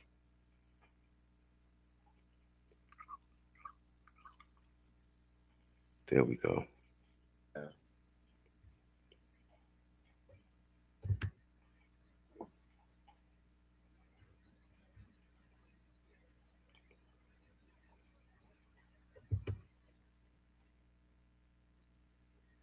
It's a totally different situation, and I hate when people like overly simplify stuff like that.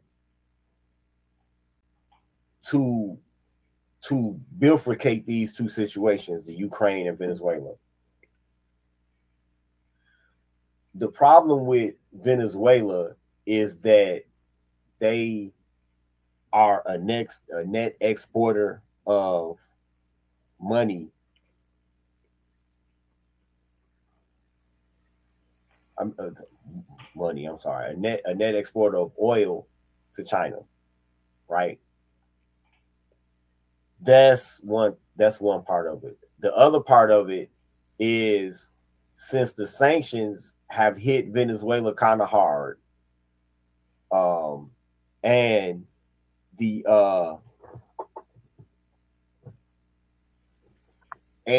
not only that, the administrative bloat that tend to happen with communist governments and the wasting of money, because of shit like that, Maduro resorted to being the host nation for a lot of cartels, right? And they were in a situation where they were being bankrolled by cartels. They were hosting the armies and navies of countries that are hostile to us. Excuse me. That's one problem. And so, you know what? I'll do a live about this tomorrow, I just call the Monroe Doctrine 2.0, but it's not as simplistic as a lot of people trying to make it. But the thing with Russia and the Ukraine is that the Democrats have broken the promise of not one more inch eastward as far as NATO. They've broken their promise ever since the 90s, and it culminates in the Ukraine war. It does. That's spot on. That's spot on regarding the NATO situation.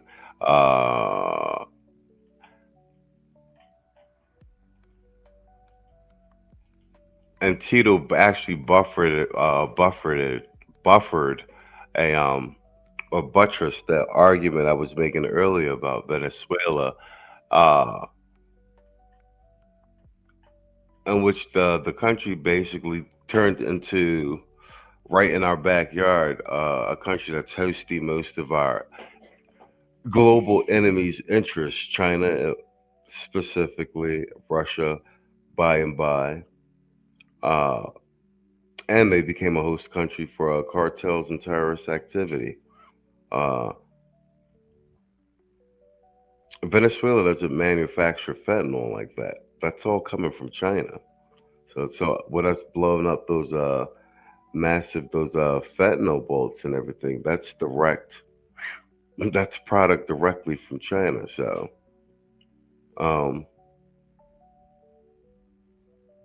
Maduro put himself in a position to be basically distribution and stuff right there.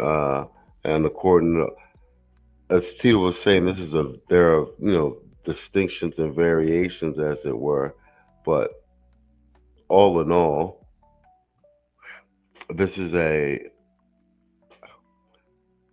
Trump is doing a practical application of the Monroe Doctrine to the largest extent. And once again, I don't have any problem with that. When it's to cure the Western Hemisphere, have at it. Chill writes, I've seen videos of blacks caping for Maduro. I was stunned. These same folks can't point out Venezuela on the map. Yeah, that's like, what the fuck? Facts. What the fuck does Maduro like what? Remember, when you're talking about the internet right now, especially when you're talking about TikTok, it's a whole bunch of paid stooges, Democratic stooges on TikTok. Because one common narrative on TikTok is, oh, Maduro was kidnapped. Well, if Maduro was kidnapped,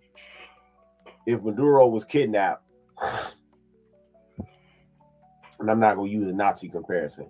If Maduro was kidnapped, when they went and captured all of those Japanese generals and all of those people that was on Project 126 and all of that, and tried them, were they kidnapped?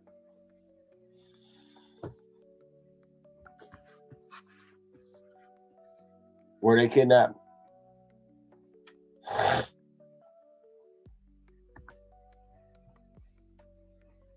Dumb as fuck. Science got rights. I don't know why black people jump out to defend people that by and large don't like them. Dumb as fuck. Easily manipulated. Remember, when you're talking about black people, you're talking about the same dumb motherfuckers that's been voting for a party that haven't delivered them anything tangible for 70 years. Think about it. Jamal White, what up? Lion, what up? Top Dollar, what up, man? Yeah, it was an inside job. Somebody close to Maduro told where the fuck he was. Probably one of his generals. I bet you when Maduro was on the podium talking all that shit,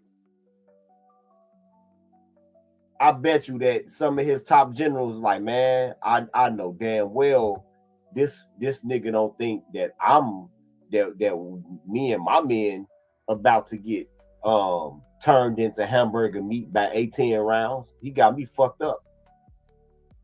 I know that's not what he think.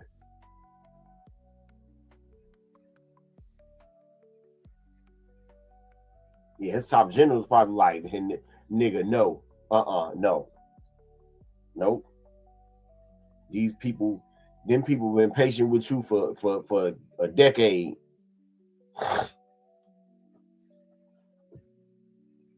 You can do all your saber rattling and shit, but man, bruh, because you might have some military men that's like cronies or loyalists to him. But I would imagine, since most military men think the same, which is with a lot of logic and with tactics and shit, they probably thought it was crazy once he started letting Russian and Chinese ships come there. They probably like, nah, you going too far, bro. You know, you can do all your saber rattling anti-imperialist shit, but this probably going too far.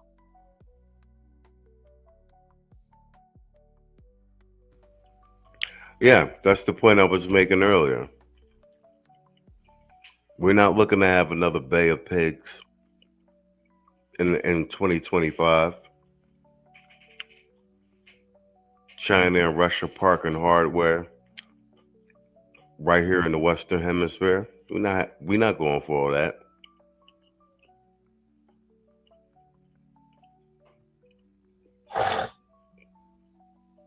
Yeah, Rodimus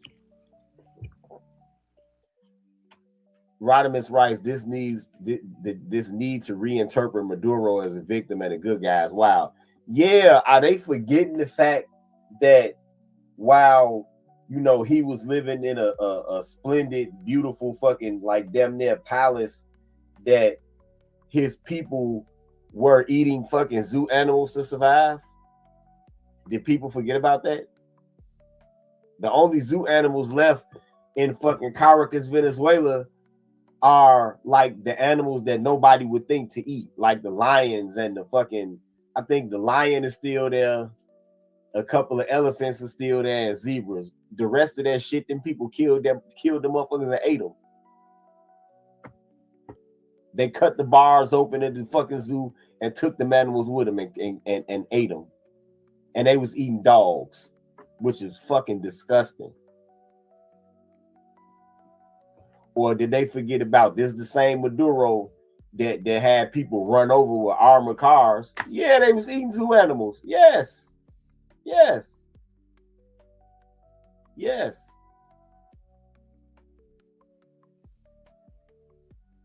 Yes.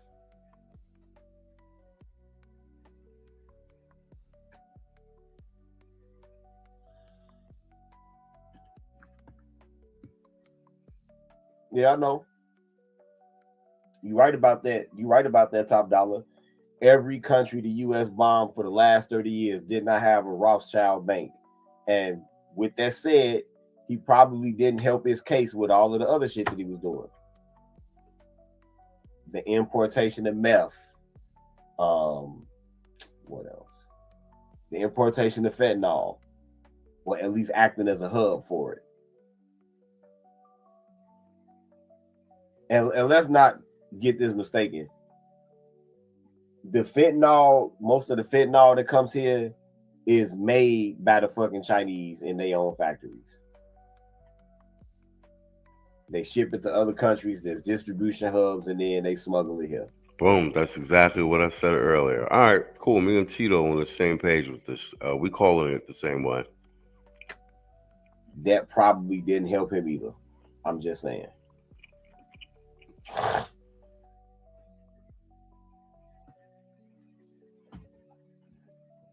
Yep. Right about that, Rodimus. Maduro has been hated since Obama. Even Obama didn't like him. So yes, it was a D instead of an R taking him out. They'd be like American. You know what? Yeah, they would be like Americans. Good job. Let me tell you something, bro. Let me tell you something. It kills me. These fucking Democrats kill me with the fucking hypocrisy and the cognitive dissonance. When a Democratic administration bombs someplace into fucking oblivion, right? They'd be like, well, you know, we want to stop rogue states. We want to stop bad actors and all of this shit. Or that regime deserved to fall because they weren't standing up for the rights of women and gays. That's what they'll say. They are perfectly fine with a country being decimated, and bombed to hell and back just because they didn't let little girls go to school. The Democrats are perfectly fine with that. Don't forget that under Obama,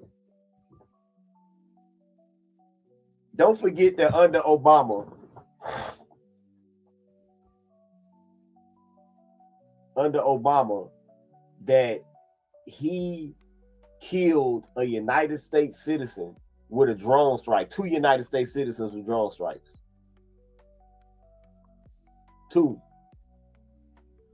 He violated their 4th Amendment, 5th Amendment, 6th Amendment, 8th Amendment, and 14th Amendment rights by doing so. He could have easily asked the Saudis for permission to stage a operational detachment of the Army Rangers and a quick reaction force, and he could have sent Army Delta in there and captured that man, Anwar al-Zawahiri. He could have captured him and brought him back here, took him to that same courthouse in Brooklyn that Maduro is at, and tried him. But no, he totally decided to wipe his ass the Constitution and then followed that up with another drone strike that killed his 14-year-old son. And when asked about that, Robert Gibbs, the then press secretary, said, well, you know what? His father shouldn't have been so irresponsible. So now we killing children, literal children, with drone strikes. And that's the only thing that you could say in response. Oh, his father shouldn't have been so irresponsible. Right? So that's the type of shit that people are willing to forgive under a Democrat, except for the most extreme leftist wings of the Democratic Party, right? But that's what they are saying. All of us, you know, when a Democrat is bombing some shit, you know, it's for world peace. You bombing for peace.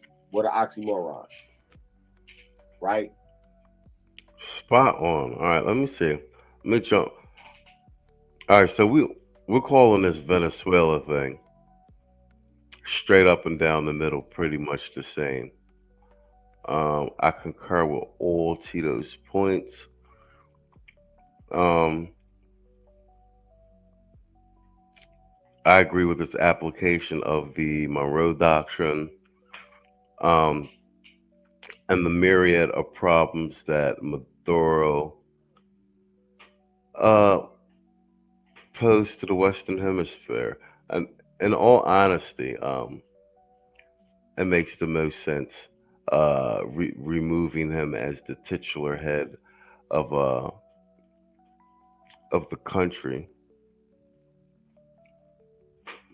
I just have this argument that at least under the Biden administration, so we got 4 years of that there's a foreign policy and even domestic policy has been like this light, limp wrist approach to everything.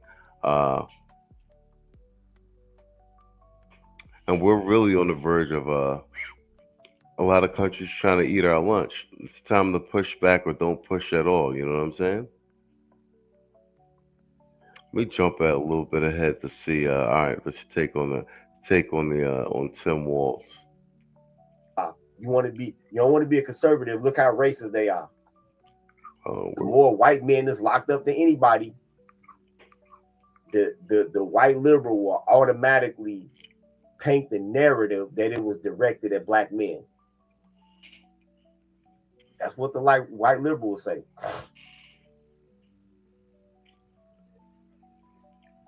The tethers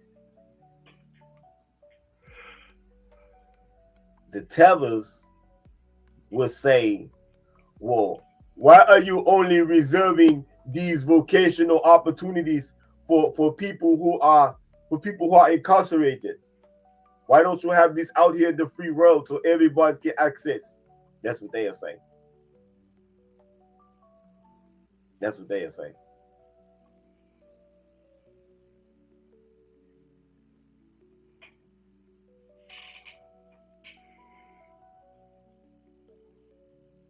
The other immigrant groups like the Middle Easterners and all of them, the Hispanics, what they are saying is that while it's not a race-based initiative, that it is decidedly nativist because it's going to benefit black men and white American men the most.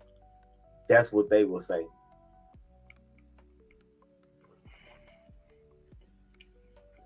Right about that, Assassin's Creed fan.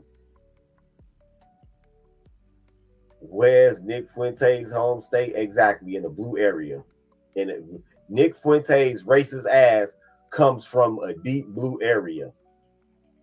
And matter of fact, it's because he comes from a deep blue area that he's doing what he's doing.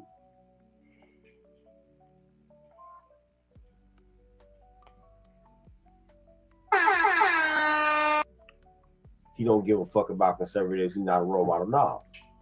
He got the same. Think about this. They are conservative in name only. That part about looking down on people that live in rural parts of America, that's the same way that liberals think. Well, not liberals, the leftists think. They look down on people that live in rural areas too. They look down on blue collar people.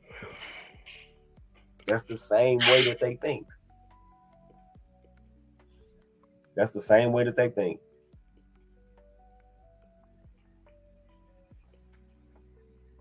Are you over there on Rumble? What up, Quiet Storm? Let me see how many people watching on Rumble. I bet you it's just you. Yep, it's just you, dog. It's just you. I know y'all can't see this. I wish I could screenshot it and show y'all, but yeah. But Tim Walz wasn't go be able to go run with this fraud shit going on. Because let's just say Tim Walz would have ran. Well, what would have happened is that he would have got some money from the DNC, but most of it would have came from the donations inside the state. And so now their pool is drying up with every one of those fraud investigations that they start, with every one of those arrests that they execute. That's less and less money that he will have for his war chest to try to run. See, this is what the scheme was. It was basically like a three-way trade in the NBA, right? So you foreign. Yeah, I think that's a spot on take. I was saying something to that earlier. I want to see the full his full take on it, but no, I concur with that. Tether, I want you to come here and replace and largely dilute the power of regular black people, because regular black people are inefficient and unreliable for what we want them to do, and because regular. Yo, what up, music man? 215 in the building, Southwest Philly, stand up. Black people ask for too much. We know that y'all be satisfied with these millions that we go give y'all, but these motherfuckers, they want billions and trillions in reparations, and we not finna give them that shit. And on top of that, they actually want us to do shit for them. And we all know that you can't get elected in America doing shit for black people. Did you hear me? Yeah, that's spot on. Sad but true. These old niggas that had you give away your political leverage and legacy. That's why these old ninjas gotta go.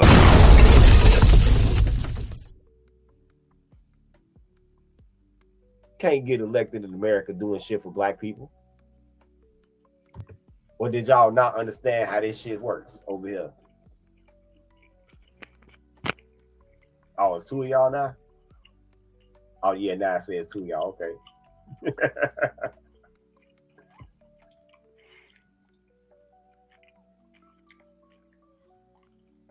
Yeah, you can't get paid.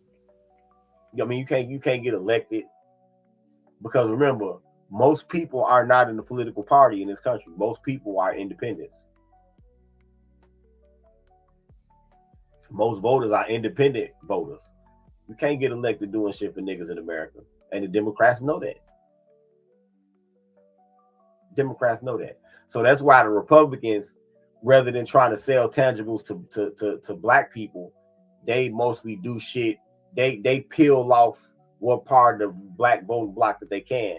So they make up policies that's gonna benefit men, and then black men seeing it in common sense, oh, it's gonna benefit men, so it's gonna benefit black men too.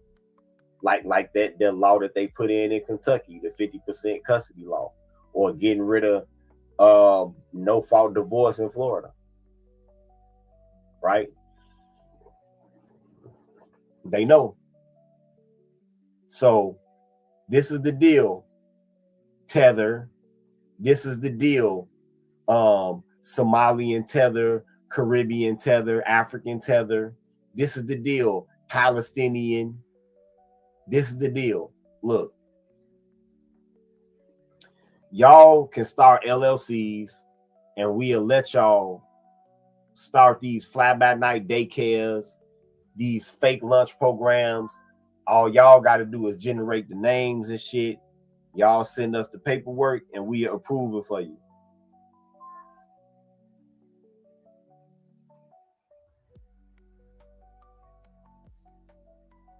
Y'all send us the paperwork, and we approve it for you. So we go put some money in y'all pocket. Y'all go make sure that all 19 of y'all kids vote for us. But some of that money that they give you, we just want a little bit of it to wet our beak in campaign donations. That's all we want. In exchange for that, we go give y'all free money. We go give y'all no interest loans. We go give y'all Section 8s without a waiting list. That's all y'all got to do. That's what the deal was.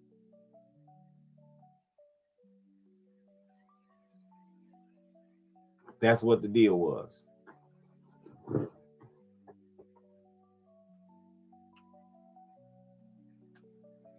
And now Trump has to do a monkey wrench in that shit.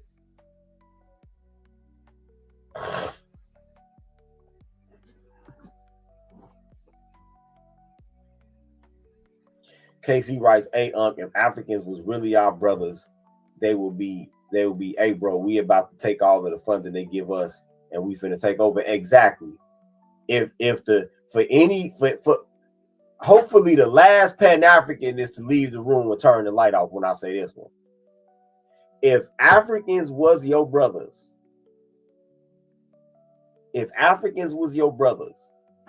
they would say, hey, brother man, let me holler at you. They just give me today a no interest loan, right? I am going to help you and you start your own business. Or didn't you say that you need a new car?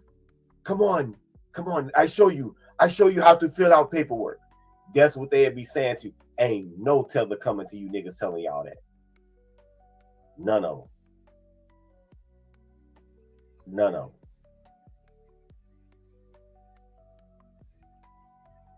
Ain't none of them. Or, hey, let me tell you something. I will set up come here, brother. Let me tell you, I will set up a marriage between you and my sister, right? And so she can file LLC in her name. And then you two start business together. She doesn't really know the business side, but I know that you know. Right? If you two decide you want to stay together, that's fine. Good, beautiful. You make a family, it's beautiful.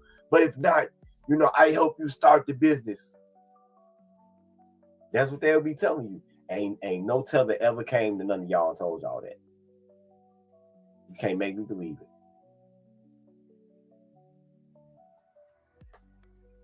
You're exactly right, Casey. No, what they will do is they will get a motherfucking loan. They will get a minority refugee business initiative, and they will bulldoze your motherfucking shit and build right on the footprint of it.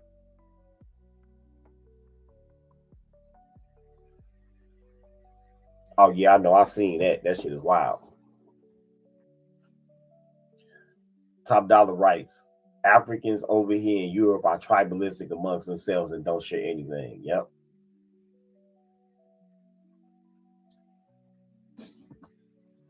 That's the crazy part. Science guy writes, they take the money and act like you don't exist and call you a kata behind the scenes. And this is what killed me. The narrative, the brainwashing narrative that they've been fed. The $5 and a dream. See, well, all it is, I'm going to tell y'all this again. The reason that they got contempt for you, number one, is that they're jealous of you. But the second reason that they got contempt for you is because they've been brainwashed with this narrative. That America is streets of gold, land of opportunity, right? They've been brainwashed with this narrative, and they think that all of the free shit and all of the set-asides that they get, they think that you get it too, but you just squander it. They think that you get it too, but you just squander it on fancy cars, jewelry, rims, shit like that. That's what they really think. They really think that shit. Not knowing that no, motherfucking tether, no, for all of the years since fucking Reconstruction started, they've been actively doing whatever they can to stop our economic development. They never gave us shit.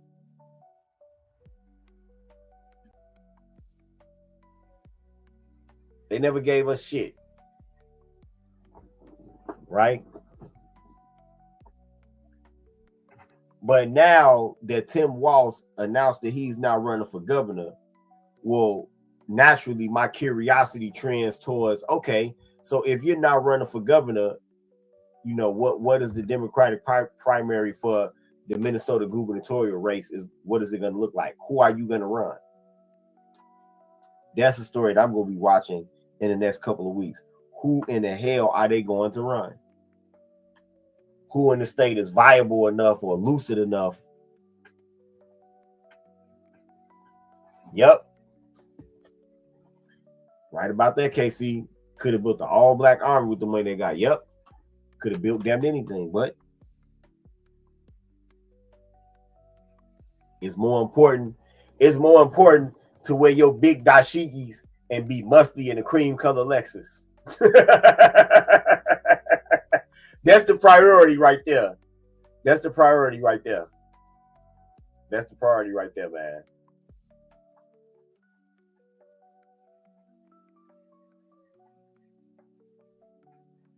Wow. I'm not surprised. Doug Disson writes, I came across a Nigerian on my way to Vietnam and South Korea. Dude was trying to get me to pay for him a meal like he was broke. After that, I passed through customs. I thought he thought he was dealing with a sucker. Yeah, man. Yeah. Yep.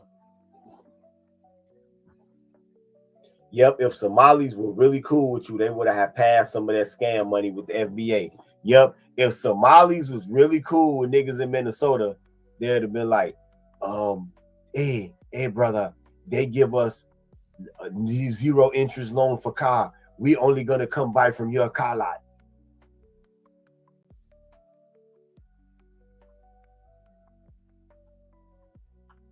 That's what they tell you.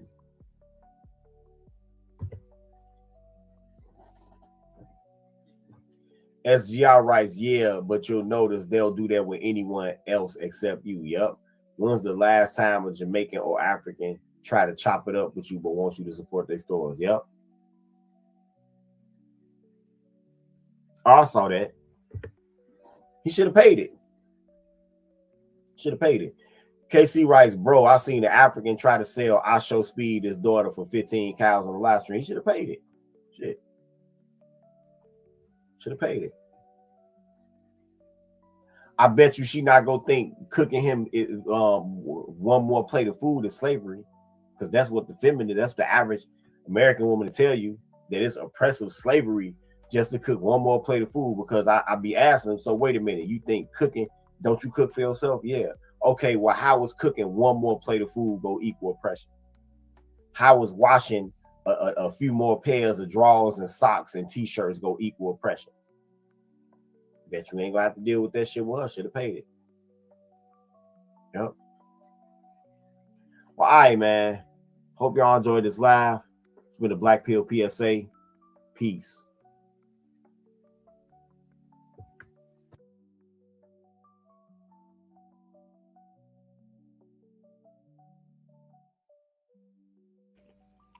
All right, perfect.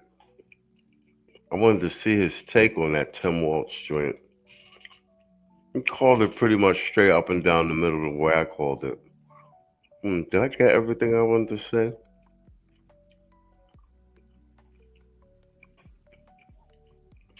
Mr. O wanted me to go over his live?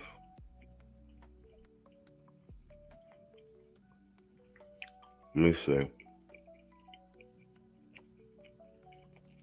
Let me see if we can pull something up.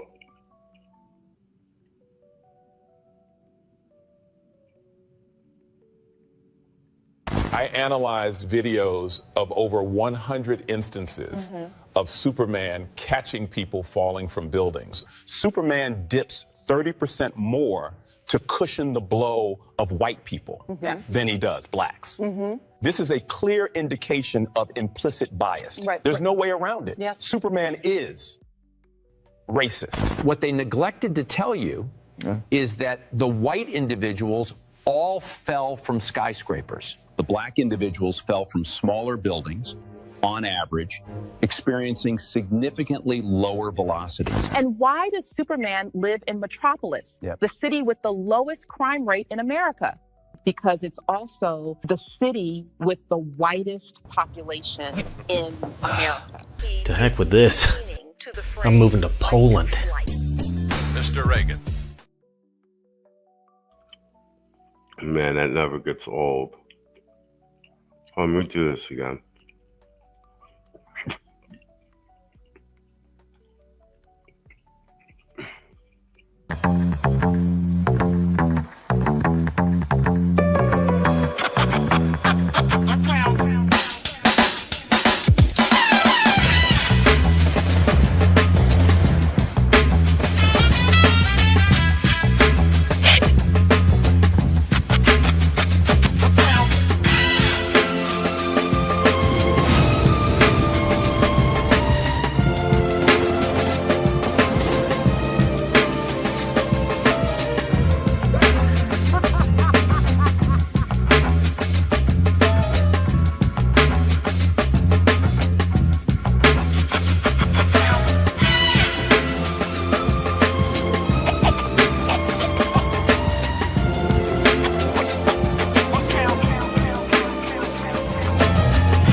Bo diddy, bo da, bang de dang diddy diddy diddy, chuck the buggy and up, chuck the buggy.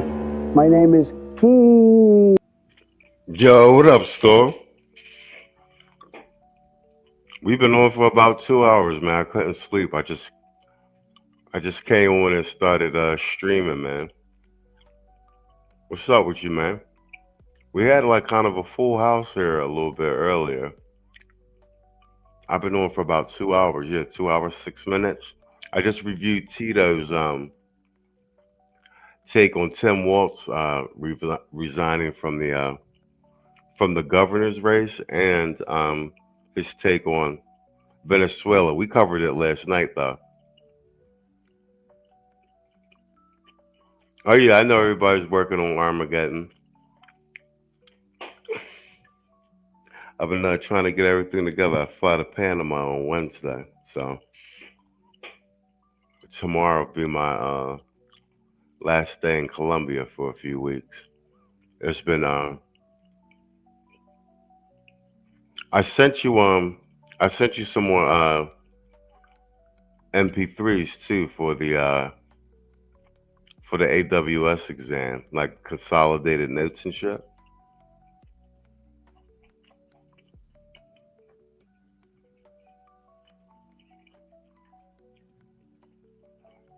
Actually, as a matter of fact, let me go over to Nick Shirley shit.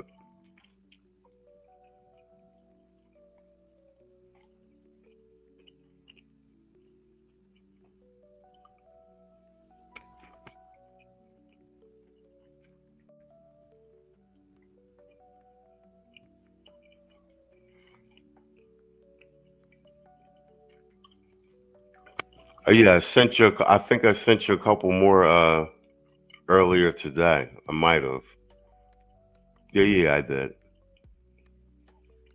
Because I was consolidating some stuff. Hold on, so where's my Nick Shirley?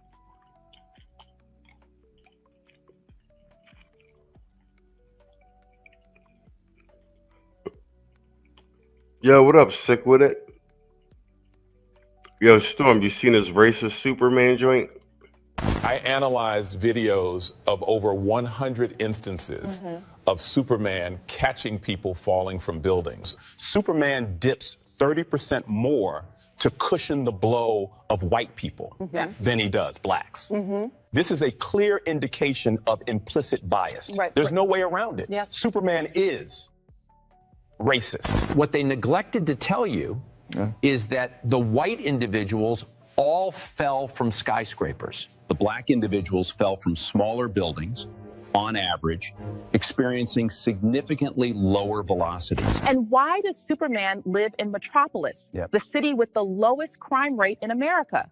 Because it's also the city with the whitest population in America.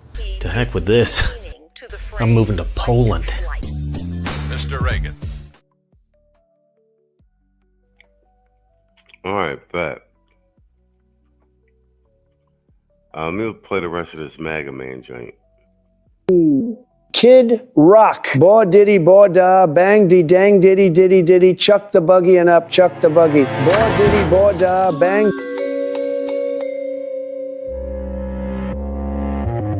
I'm not embarrassed. Okay.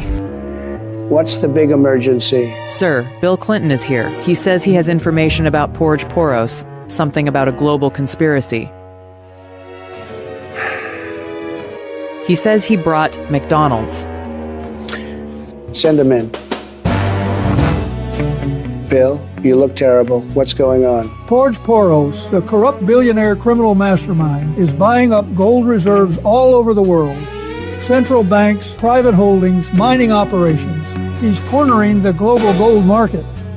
He tried to buy the U.S. gold reserves too, until you spoiled things by winning the last election. That all sounds pretty shady, but it's not illegal. Why come to us? Because I suspect there's a bigger plan at play here. Something more sinister. Whatever he's planning, I believe it will throw the entire world gold market into chaos. Well, that's not good. I love gold. It's classy. Do you have any idea what this plan might be? No, but I know the man who does. The man that set up every international gold sale for Poros. every introduction, every transaction, every back channel deal. Joe Biden. Why are you telling us this, Bill? I thought you were friends with Poros. Same social circles, same parties, same islands. Those were humanitarian. Look, the truth is that George Poros is a card cheat. What? We've been playing canasta every Thursday for 15 years. The guy cheats every single time. It just pisses me off. You're revealing a major sinister plot by an evil supervillain that might end in world economic collapse because he cheated you at canasta? Have you ever played cards with a card cheat? It is infuriating. I complained to Hillary, but she just says, "Oh, really? You're complaining about someone cheating? Well, I guess now you know what it feels like." She makes me call her Madam President. It's weird. Okay, Bill. We'll look into it. Whatever Poros is planning, he's not going to get away with it. Good luck, guys.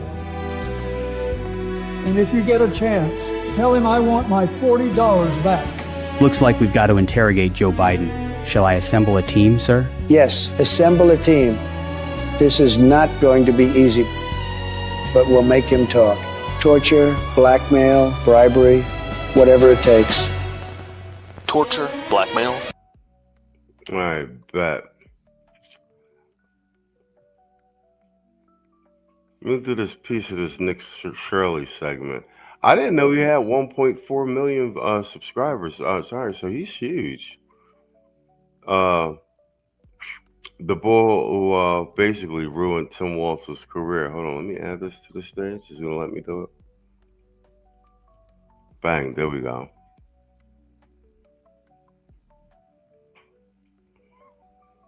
And this is, let me try something else real quick. Is that the one I want? Here we go.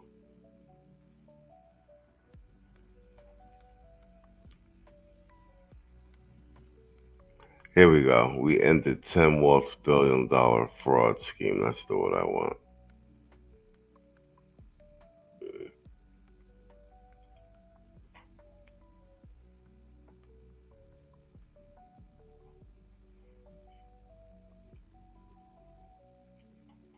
Bang.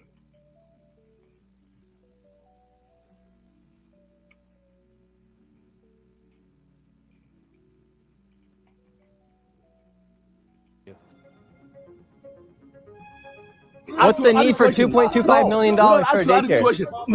I don't. How come they said this building was closed?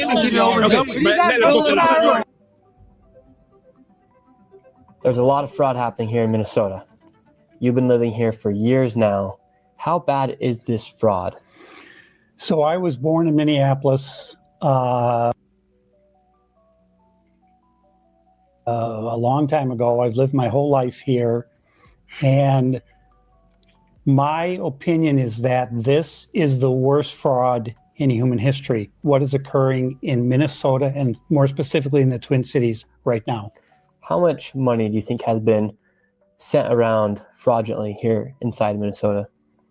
Over the years, I would say anywhere from 80 to $100 billion. And right now, the big controversy is with Tim Walz and his government and the fraud that they've allowed to happen within the Somalian community. Right behind us is Cedar Riverside, a location where it is very densely. Did he just say 80 to $100 billion? Damn.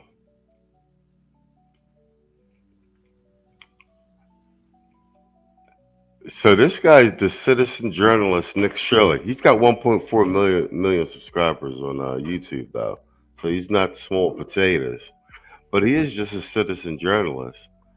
So basically in 48 hours, he's destroyed Tim Walz's entire political career. Tim Walz being forced to drop out of the next gubernatorial race.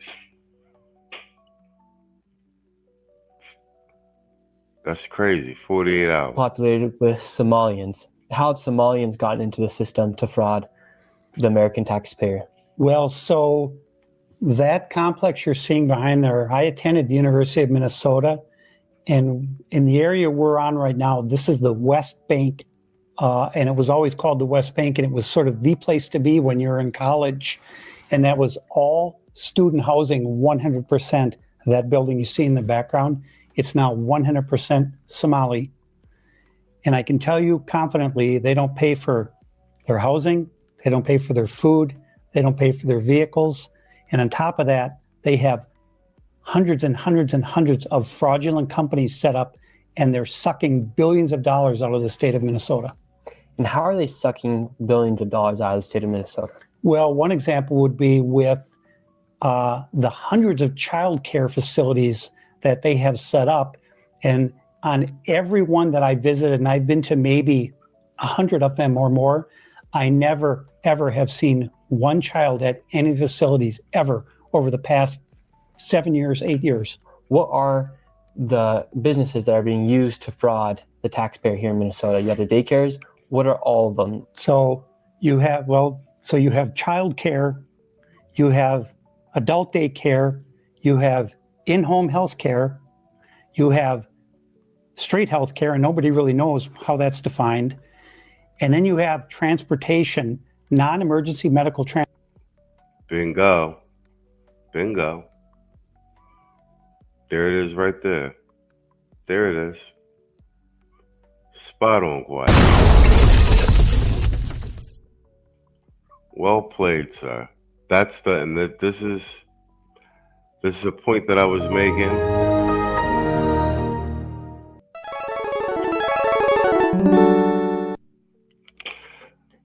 Several weeks ago, Quiet Storm says, "There's our reparations, gentlemen, getting sucked right out of the country." Exactly. And on face value, 100% true. Then the question is, what is the mechanization? What's the architecture allowing that to happen? These Somalis aren't geniuses. They're using the exact infrastructure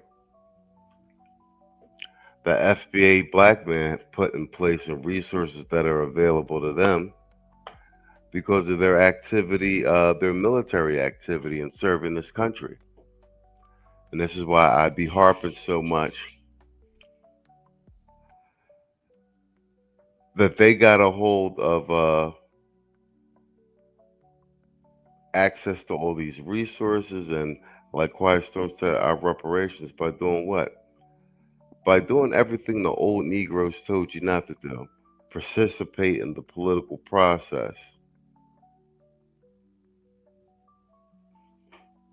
Elect people that are going to serve your interests in local government.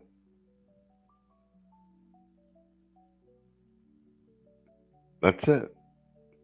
And vote collectively as a block and punish politicians that don't deliver for your voting block. That's it. And this is why we be saying these old Negroes gotta go. Transportation.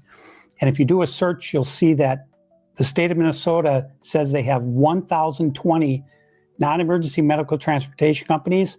And my research is showing that 95% of those are Somali owned.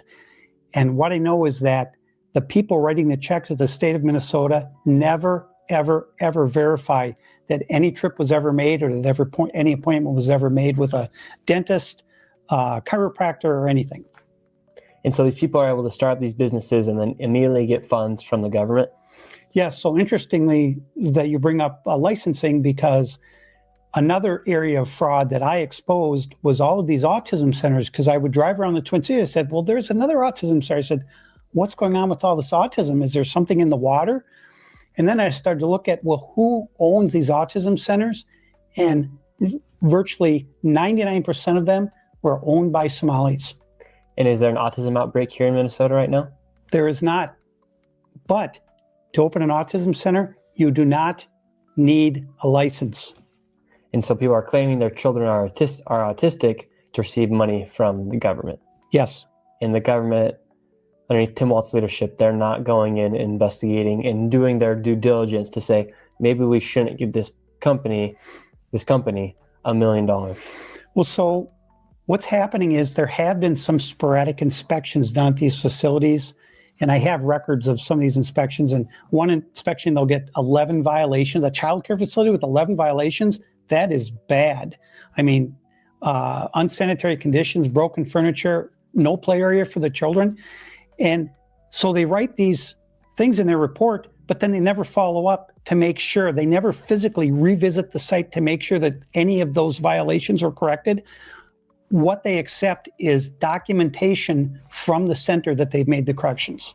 So at the end of the day, they're able to violate certain guidelines, yet they still receive money somehow. How is there not somebody inside the state who's saying, okay, we're seeing this fraud happen, let's maybe not just continue to give money to these people? So you've probably heard the term Minnesota nice before, which back in the old times, in the old days, it meant something. Now it's actually a curse upon us because the people here, the majority of the people, they're afraid of their own shadows. I'm an outcast because I'm exposing this fraud. I'm telling the truth. My family has basically disowned me because of all of this fraud that I've uncovered. And I've been called a racist, an Islamophobe, a white supremacist, Nazi, all these things. And I said, look, everything that I talk about is verified. I have it in writing. I've gone to politicians. I've gone to Washington, D.C. over the years. I said, look, this fraud is out of control. This is approaching $100 billion. And now you see the U.S. attorney, they started with defeating our future, $250 million. I said, no, that's amateur hour. Then they said it's $1 billion. Now, just today, the U.S. attorney held a press conference and said the fraud is possibly as much as $18 billion. But we don't really know what period of time. And I'm telling you, it's way more than that. You have transportation, autism, childcare, daycare, healthcare, and nobody knows what's healthcare because they're not healthcare providers. So what is the healthcare? They have in-home healthcare.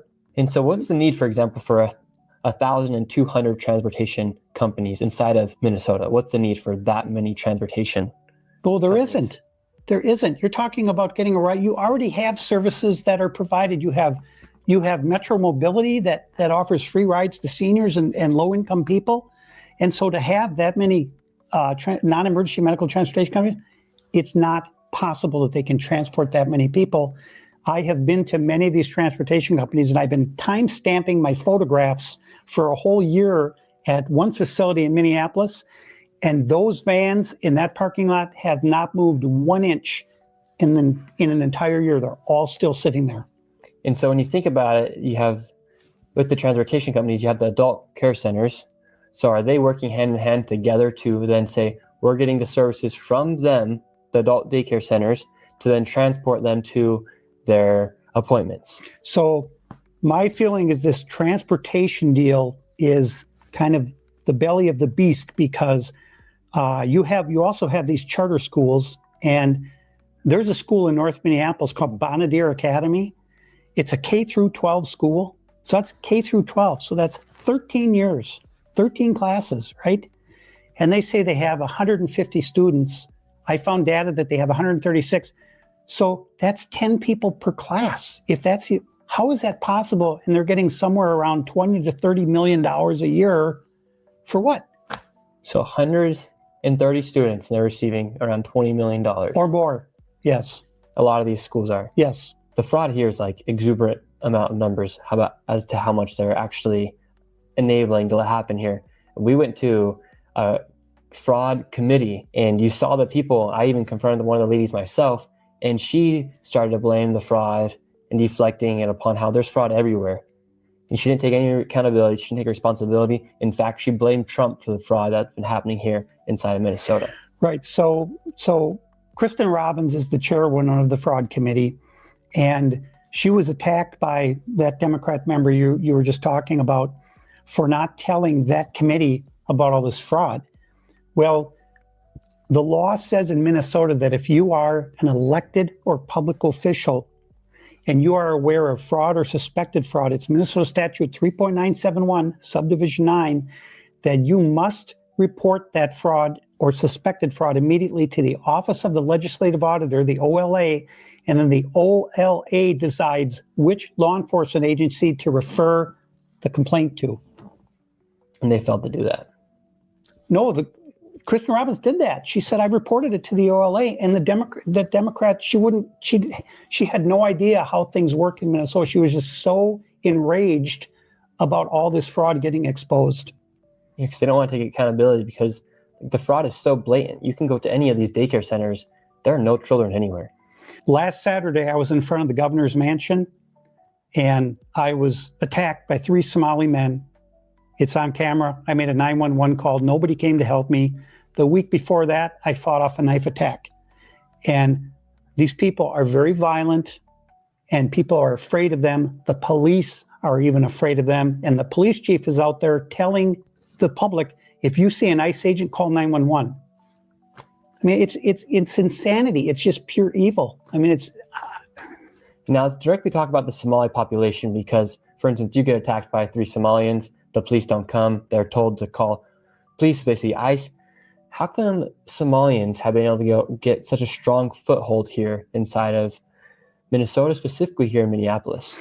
The reason is that the Somali community is a closed community. What I mean by that is they do not talk to outsiders.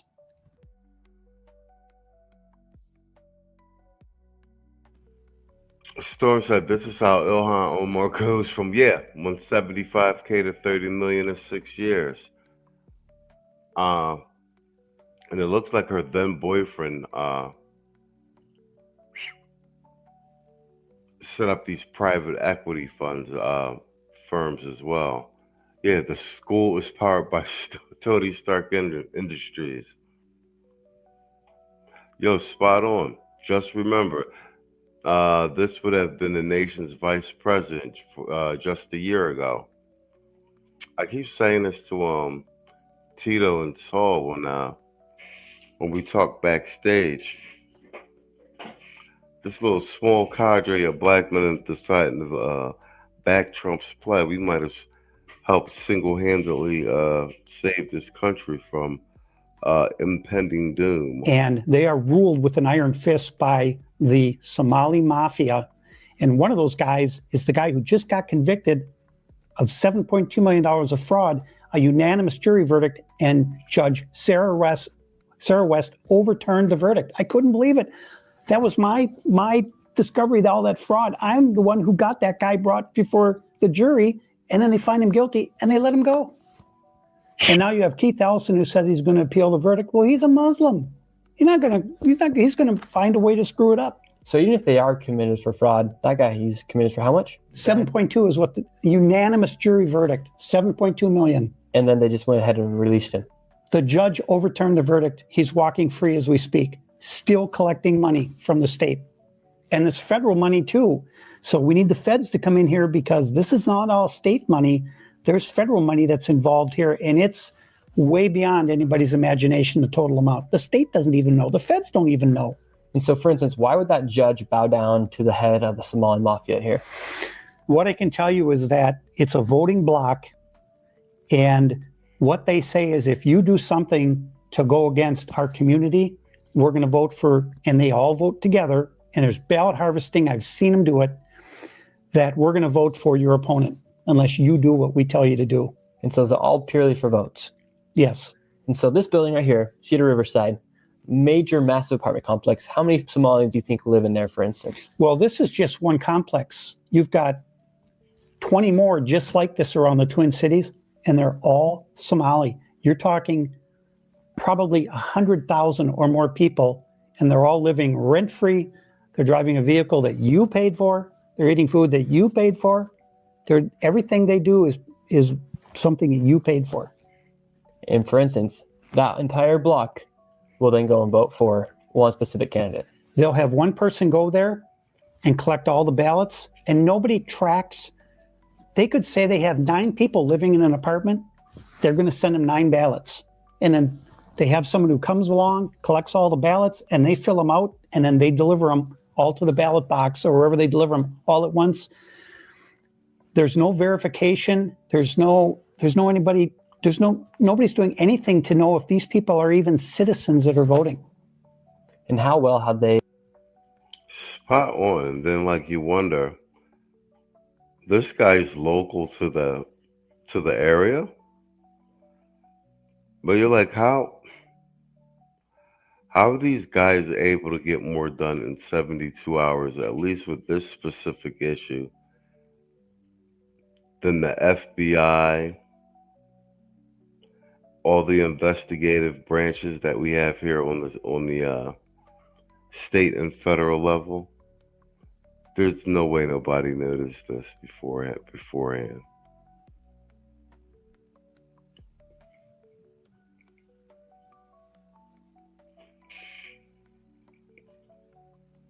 Integrated into society here? Not at all. It's either you do things their way or you're a racist or an Islamophobe and you will be attacked. My life's been threatened many times. I've had people tell me, just stop doing what you're doing. They're gonna take you out. And I can't do it because everybody says somebody ought to do something about that. I'm that somebody. I'm the guy who's doing something about it. What led you to want to do this, where you're so passionate about it, where you've done your own investigation? If you were working for the government, you'd be called a whistleblower.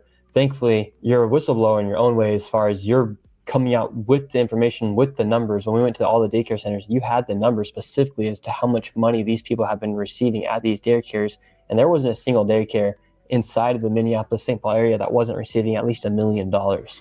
Yeah, so we hit 3 of the top. And so when you're talking about money going to the daycare, we were looking just specifically at CCAP money, which is child care assistance payments. And the one daycare we went to on Chicago Avenue that said they had 102 children, they got $3.6 million in fiscal year 2025. And in 2024, they got $2.8 million. And how many kids did we see there? 0. In fact, we didn't see a single child at any of the child care facilities. And that's the way they all are every single day. And I want to keep going in about how Somalia has gained such a stronghold of this area of Minnesota. They're building mosque block to block in St. Cloud. That's just about an hour away from Minneapolis. And here in Minneapolis and St. Paul in the Twin Cities, you have entire apartment complexes where there are not a single white Caucasian living inside. Right. And then you also have, I've heard in Rochester, it's pretty bad as well. But how did they come in and then expand to the point where they kicked out everybody from a college area to where the point where they have now the apartment complex? How have they expanded so much here inside of Twin Cities areas? It's because they all stick together. They all sing the racist Islamophobe mantra over and over and over. They'll lie. They'll say you assaulted them. They'll do all these things until eventually they force people out. Right up the road from us is Palmer's Bar. It opened in 1908. All right, but that's everything I wanted to cover with that. And that's that's Nick Shirley on YouTube. I had no idea this. I mean, I've seen 1 or 2 of his videos from time to time. I had no idea he had almost 1.5 million subscribers on YouTube. So he's got his own close to mainstream media broadcasting audience. No wonder Tim Waltz is dropping out. All right, man. Yeah, I just wanted to go through a couple of those videos. I figured I might as well do them live. That's my time for the night, man. What are we at? 2.5 hours in? That's good. Yeah, I couldn't sleep. I'm starting to feel a little drowsy now, so this is perfect. All right, man. See you guys next time. And afterwards, that is directly following, I want to talk to you about something even bigger. Namely, this is Max Headroom. And what you're about to witness is one of the most sinister-sounding intros to a trailer to one of the greatest epics ever produced in the history of television. And there's more, because you are going to see it as well. Yes, it. Yes, it. Yes, namely, the Max Headroom story. I analyzed videos of over 100 instances of Superman catching people falling from buildings. Superman dips 30% more to cushion the blow of white people than he does blacks. This is a clear indication of implicit bias. There's no way around it. Superman is racist. What they neglected to tell you is that the white individuals all fell from skyscrapers. The black individuals fell from smaller buildings, on average, experiencing significantly lower velocities. And why does Superman live in Metropolis, the city with the lowest crime rate in America? Because it's also the city with the whitest population in America. To heck with this. I'm moving to Poland.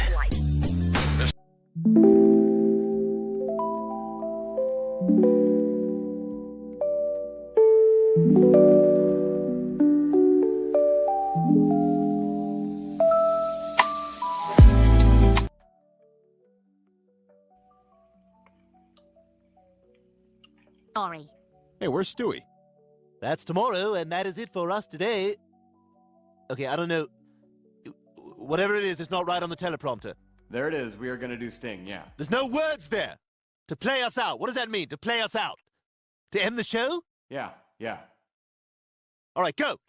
In 5, 4, 3. That's tomorrow, and that is it for us today, and we'll leave you with a...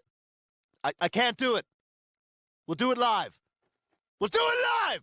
Fuck it! Do it live! I'll write it, and we'll do it live! Fucking thing sucks! In 5, 4, 3. That's tomorrow, and that is it for us today. I'm Stewie Griffin. Thanks for watching. We'll leave you with Sting and a cut off his new album. Take it away.